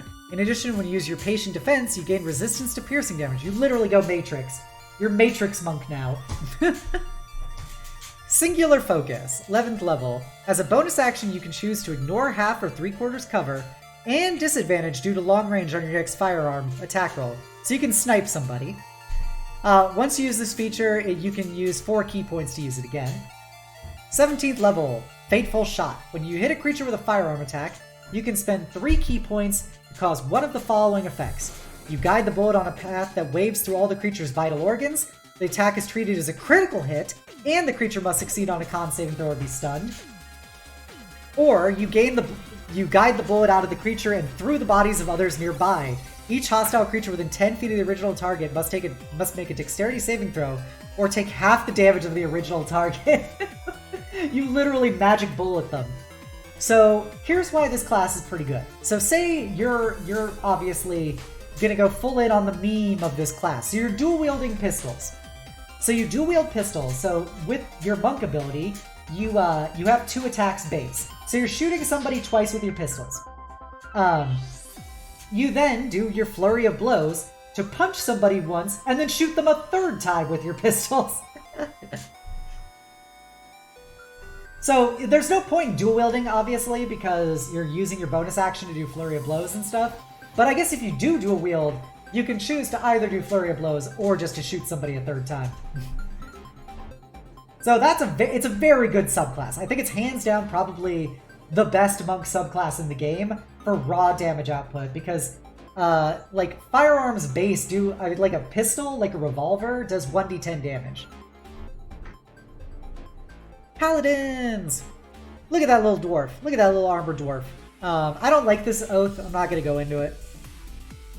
The elf oath is also not very good. Silly little elves. Ranger. Nis Hunter. So this is for the ice elves. This is basically an ice elf ranger. Third level. Whenever you attack somebody that's blighted, so which is a fairly common thing because that's basically everybody in Crix plus certain like evil dragon monsters. You get to add your wisdom modifier to damage, which is two specific weapons, which is basically a big bow and a katana. Pinning. Third level, when you make a ranged attack, before making the attack roll, you can choose to attempt to pin the target. If the attack hits, the targets take some additional 1d8 damage, and they have to make a dex save. If they fail, they get their speed reduced to 0, and you have advantages on attacks targeting creature while the speed is 0. So it's pretty useful. Pretty useful. Hey, Vetricale, welcome, welcome. It's the Mad Mimic himself. Vetricale. Volley Fire. So for this class, you're not using guns. You're specifically going to be using elf bows and elf katanas. Volley Fire, when you make a ranged weapon attack, you can make another ranged weapon attack as a part of the same action. So basically, once per turn, you can just shoot somebody 3 times with a bow. Improved critical, you get 11th level, you get 19 to 20 critical, never bad. 15th level, when you attack a favorite enemy, you make a wisdom perception check, contested by deception. If you win, your attacks ignore the creature's damage resistance for 1 minute. That is a pretty useful ability. I'm doing good. I'm just reading through this book and going over all the classes and stuff with people. Rogues. Bushwhacker. So a Bushwhacker rogue is basically about it's about hit and run. So at 3rd level, if you move no more than half your movement speed, you can use a bonus action to aim a ranged weapon attack. If you do so, you can use your sneak attack against the target, even if you don't have advantage on the attack roll, but not if you have disadvantage on it. So basically, as long as you move half your speed, you can just give yourself sneak attack rolls against somebody without requiring somebody within 5 feet of them. Situational, but still good. Getting more versatility on when you can throw sneak attacks at people is always nice. Yo, you got every achievement and beat other side? Yo, good work, Vetra. I still need to beat the final boss, like the stage 2 of the final boss, but hell yeah, man. I'm glad you love that game so much. You should talk about how much you love it on Twitter and do #otherside, because the studio who does it really loves hearing people like that game. They'll like literally comment and be like, nice. They commented on my shitty little artwork I did of a Blade Master. Silent Survivor. You gain survival and proficiency with martial pistols or martial rifles, which is good as a rogue. Being able to sneak attack somebody with 2d8 rifle damage, always sexy. You also learn how to speak using just sign language, which is fine. It helps with sneaking and ambushing. At 9th level, when you use your cunning action to hide, you gain the benefits of 3/4 cover if you don't already have it. So you basically give yourself free cover. That's it. It's alright. It's alright. Slip away. You can move up to your speed immediately after you use your uncanny dodge, once per short rest, which is not bad. It's very situational, but not bad. 17th level, when you use your crack shot feature on a creature, you can reroll any sneak attack damage. That is a very useful ability. That's very useful, especially at 17th level. You're doing like 10d6 sneak attack, so being able to reroll all of those is very good. This is also like peak aesthetic. Is this Mage Hunter elf? Like, how is that not awesome? He's got his little face mask, he's got his goggles, he's got his little ears visible. He's got his armor and stuff. It's just a cool looking artwork. There's actually multiple classes in Iron Kingdoms that get sign language. basically. Like one class, you're mute, you have to be mute, but you speak through sign language and everybody in your party understands you. So this is hands down the best class in this entire book. This is ridiculous. This class is ridiculous. And here's why this class is ridiculous. Mage Slayer Rogue. Now you need to understand an important fact about Iron Kingdoms. Literally, like every class is a spellcaster. So Mage Slayer is a rogue designed to kill mages. Funny how that works. Alright, Arcane Sensitivity. You gain proficiency in the Arcana skill. Additionally, if a hostile creature you can see casts a spell within 60 feet of you, you can use your cunning action to immediately take the dodge action. So you could use your cunning action to take the dodge action on your next turn. So that lets you use cunning to just dodge if somebody casts a spell. Number of times equal to proficiency. So it's good, like if somebody's like, alright bro, I'm gonna cast Shield of Faith on myself. You're like, well, I'm gonna use my bonus action to make it so you have disadvantage on all attack rolls versus me. Lol. But here's where this is the single best ability of this class. Muzzling Strike. 3rd level. When you hit a creature and cause sneak attack damage, that creature takes a Constitution saving throw versus, basically it's a dex save, they typoed this ability, versus a dexterity saving throw. Versus your 8 plus proficiency bonus plus dex mod. That's what I meant to say. So they make a con save versus your dex save, and if it fails, the target can't speak, cast spells with verbal components, or take any other action that requires speech for 1d4 rounds. So you basically can chain just silencing a spellcaster by making it so they can't use verbal components at all. So you're just like, I'm shooting you with my gun or whatever, and you can't cast spells. I'm shooting you with my gun, you can't cast spells, and you're still getting hit with sneak attack damage, so you're still getting fucked up. So that ability is bananas. 9th level, you can use your reaction to give a spellcaster disadvantage on a spell attack targeting you, or give yourself advantage on saving throws versus an enemy spell. So, situational, but still very good. 13th level, Spellhound. As long as you have previously witnessed a creature casting a spell, you sense the direction of the creature's location as long as that creature is within 1,000 feet of you. If the creature is moving, you know the direction of its movement. You can detect the creature even if it's in a different form, such as being under the effects of polymorph, but you can't see an invisible target. In addition, this feature can't locate a creature if running water or at least 10 feet wide blocks a direct path between you and the creature. So a very situational tracking ability. Oh, cool. So it took you 4 runs to complete the entire game. Awesome. Arcane Static, 17th level. When a creature within 60 feet of you attempts to cast a spell, you can use your reaction to interrupt the spell. If the creature is casting a spell of 3rd level or lower, the spell fails and has no effect. If it's casting a spell of 4th level or higher, you basically get Dispel Magic as a slash counter spell as a 17th level ability 3 times per day, which is really good. You also have to remember that if you do this class as a Soulless Elf, Soulless Elves already have evasion versus spells, and they have advantage on all saving throws versus spells. So you're like basically the most anti-spellcasting character ever. So that's why I think this class is absolutely amazing. Just balls to the walls amazing.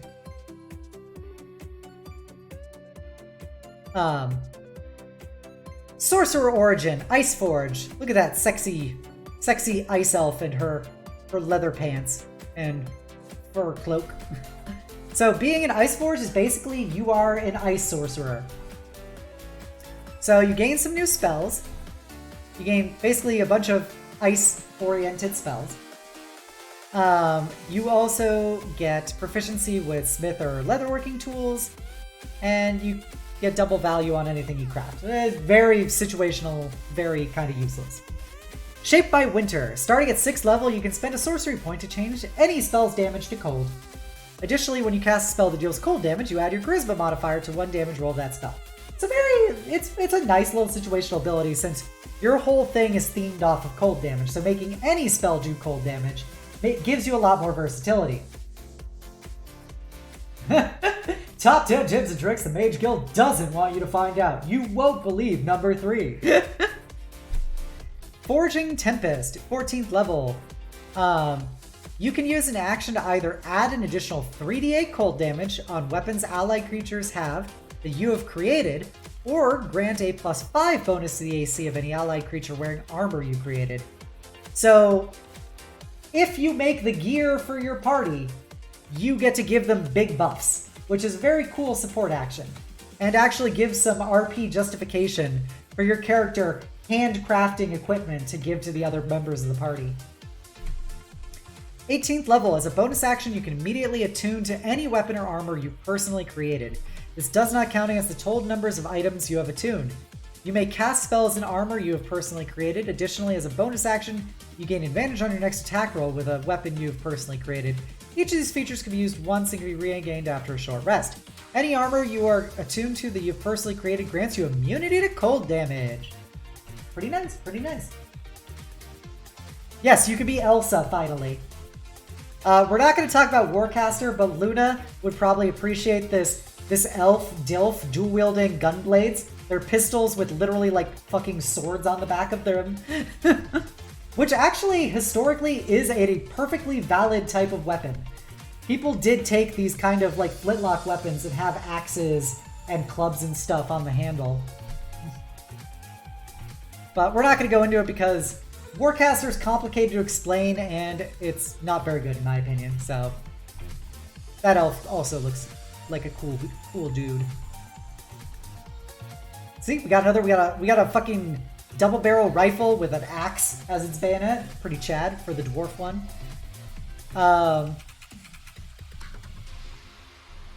So here we go to some neat wizard classes. These are some neat wizard classes. Alright, Magister. You are a wizard obsessed with doing force damage. You literally wear an arcane harness that gives you special abilities. So you have 3 charges on your arcane harness, and what it does is, whenever you take bludgeoning, force, piercing, or slashing damage from an attack, you can use your reaction to spend one of those charges to reduce that damage by 2d6 plus your proficiency bonus.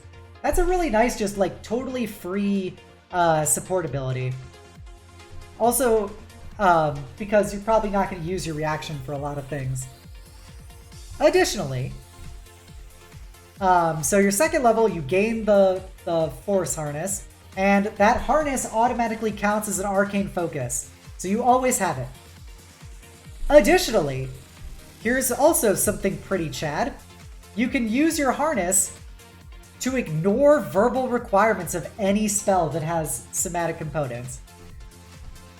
So as long as you can move your hands, it doesn't matter if you can't talk. Which is pretty damn useful, especially if you're fighting a Mage Slayer rogue.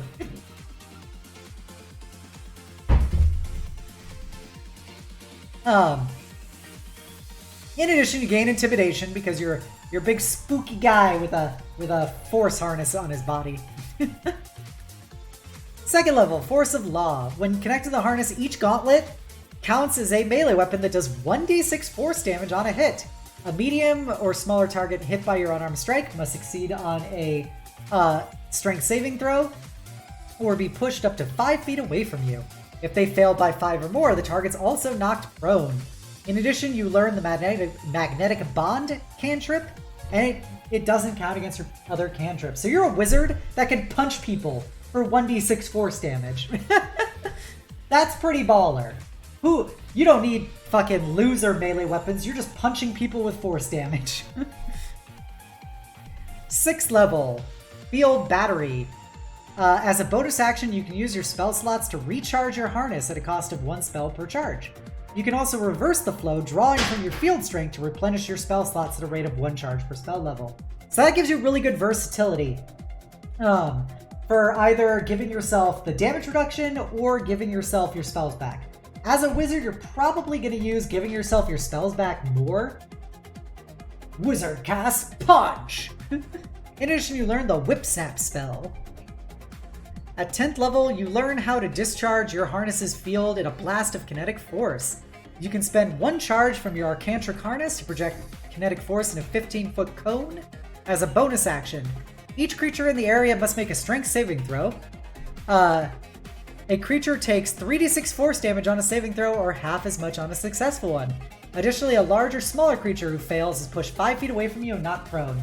So, since it is a bonus action, you can shoot like somebody with one of your spells, and then you can punt everybody in a 15-foot cone of you for extra force damage, which is, it just gives you more utility for your action economy, since wizards don't use bonus actions for much. 14th level, Judgmental Decree. Choose 1 humanoid that you can see within 60 feet of you. The target is disadvantaged on saving throws against effects originating from you.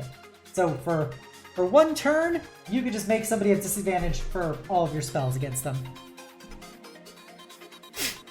Now we come to a spicy class. It's not super good only because power armor in Iron Kingdoms is only okay. It's not super good, but you're a wizard wearing power armor. The Tactical Arcanist. You gain proficiency with steam armor and 1 type of melee weapon of your choice. At 2nd level, whenever you reduce a creature to 0 hit points with a melee attack, you can use your reaction to cast a spell of 1 action or lower. So you can like chop somebody in half and then you shoot a fireball as your reaction. At 6th level, you get to attack twice. In addition, you can cast a cantrip in place of one of your attacks. At 10th level, Blade Singer is if you want to be a cute little elf bouncing around, super dexy, chopping into people and casting spells. Tactical Arcanist is if you want to be a big Chad in power armor, chopping people in half and blasting them with spells. At 10th level, when a friendly creature deals damage to a creature, you can use your reaction to gain advantage on a melee attack against that creature until the end of your next turn. In addition, during your next turn, if you damage that creature with a spell, the first attack of each up to 4 friendly creatures within 30 feet of you gain +2 to melee and ranged weapon attack and damage rolls. So that gives you good synergy, since this class is designed to be you're a guy in power armor wading into the thick of things, fucking people up. 14th level, Arcane Commander. When you cast a spell that damages a creature, after it's resolved, you can use a bonus action to do one of the following. Arcane Beacon. When a friendly creature casts a spell that targets a creature damaged by your spell, the range of their spell is doubled. That's kind of useless, in my opinion, since they're probably already in ranged anyway. Coordinated Blast. Friendly creatures have advantage on their spell attack rolls against a creature damaged by yours. That's useful, especially if your party has multiple offensive spellcasters. Show of Force. Choose a friendly creature within 30 feet of you. That creature can immediately use its reaction to cast a spell with a casting time of 1 action or 1 bonus action. The target must be the person you damaged with your spell. However, it just has to damage a creature. So you can fireball like 10 guys, and any of those guys you give your friends advantage on their spell attacks towards. So Tactical Arcanist is a very cool class. I don't know if it's a super good class, but it's very cool. Alright, we're just going to talk about equipment briefly, by the way. Elves have bows that fire grenades. There you go. That's like very much the steampunk elves of this world. Alright, where is my equipment? This is all about new spells. Also, this is real mommy level. This is the thick mommy action right here. Alright, gear. Look at those beautiful techno elves. Don't you love seeing bald elves? Bald elves with techno bullshit?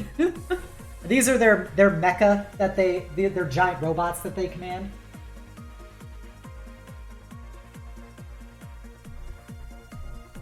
Okay, so some new types of armor. Mage armor is basically, it's leather armor that also, it's mage armor that gives you +2 to stealth. Which is, I mean, it's not bad. Like, it's leather armor, it's +2 to stealth. Scrap armor is very trashy. You could basically tweak it to give it +1 AC. There's plate mail. Buckler cannon. It's a shield with a single shot pistol in it that you can reload, of course. High shield. It is a it's a Pavis that has a bonus action. You can brace a carbine or rifle on it to give yourself +1 to hit. Yeah, elvish forest spirits replaced with machine spirits. Yeah, these elves are not hippies. They do live in forests, but they have giant mecha. Tower shield. You reduce your walking speed by 5 feet. If you're wielding a tower shield when you take a dodge action, you have 3/4 cover.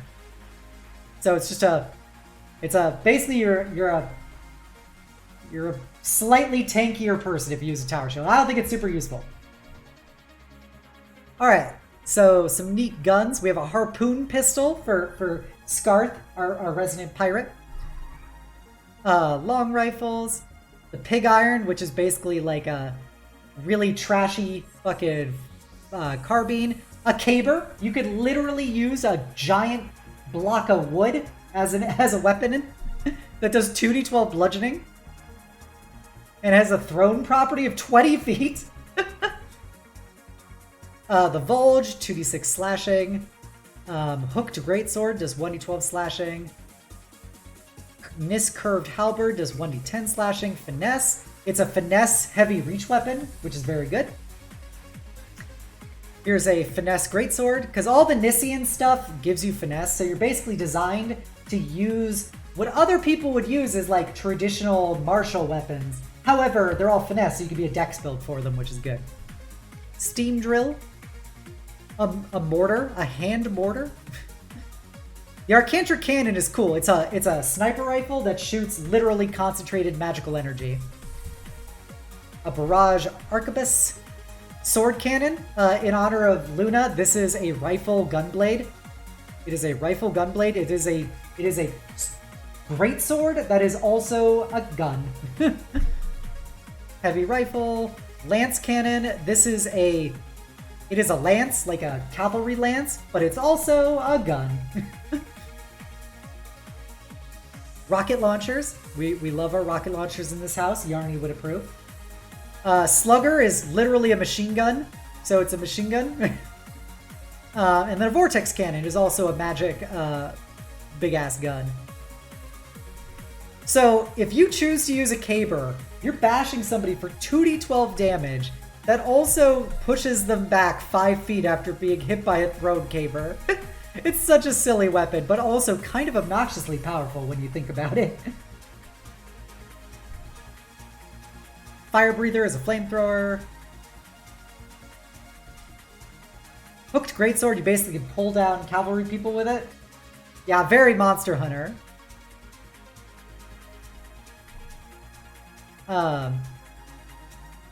So if you use the heavy rifle, it's literally like it's a crude sniper rifle, basically.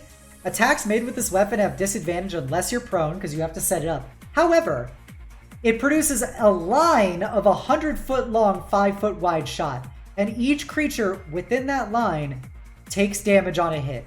So 1d10 that goes through people 100 feet long.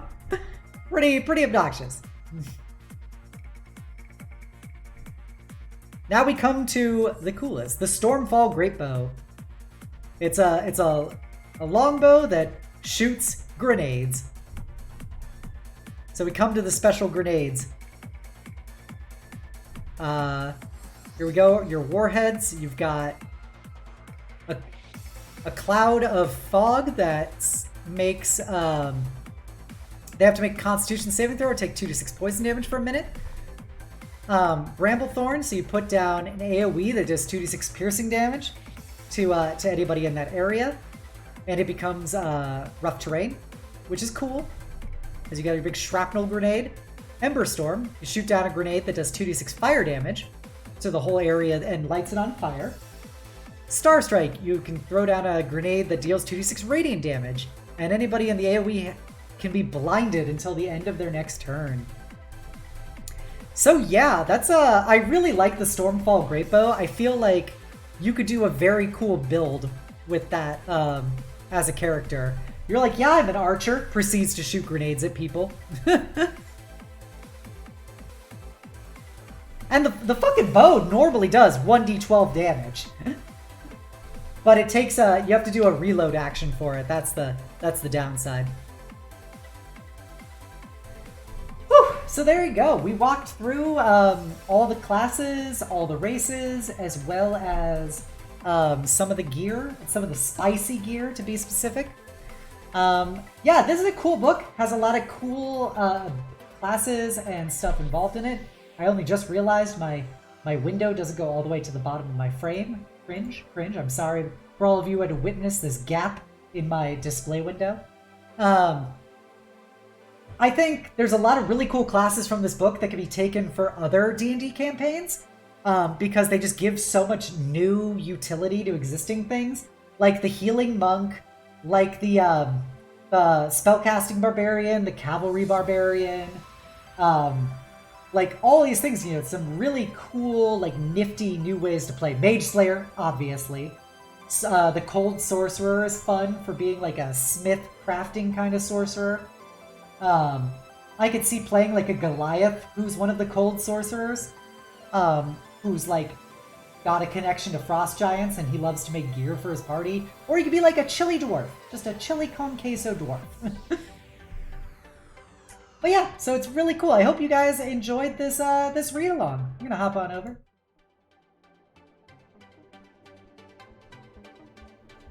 But yeah, I hope you guys all enjoyed that read along. I think, yeah, future Ash's NPC classes. Exactly. I appreciate everybody who stuck around for this whole thing. I hope you guys had fun. I hope you learned something. I'll be uploading it onto YouTube. If you haven't done so already, please give me a follow here on Twitch, give me a sub over on YouTube, a follow on Twitter, and you can join my Discord, the Eternal Citadel, be a part of my incredible community. I want you all to know you're all beautiful, valid, and amazing people, and I hope you enjoyed spending your time with me nearly as much as I enjoyed spending it with you. And never forget the most important part, which is the world is better having you in it. Alright, so we are not streaming this weekend, obviously, but we'll be back for more Ashes of Last War on Monday, as my players proceed to emotionally damage themselves some more. The things you love to see. Alright, so let us find a raid target. You know, the Snark Exchange is doing charity fundraising for the American Foundation for Suicide Prevention. I'm all about suicide prevention in this household, so we're gonna go raid them. If you feel like you want to, please feel free to donate, spread word, etc.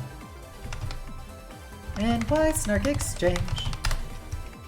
And let's go call to hugs. If you're a follower, please copy down the call to hugs. If you're a sub, please copy down the Knight's message. Let's go send them some love.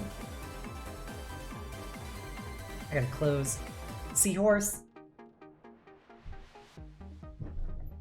Alright everybody, have a great night and the sweetest of dreams. Bye!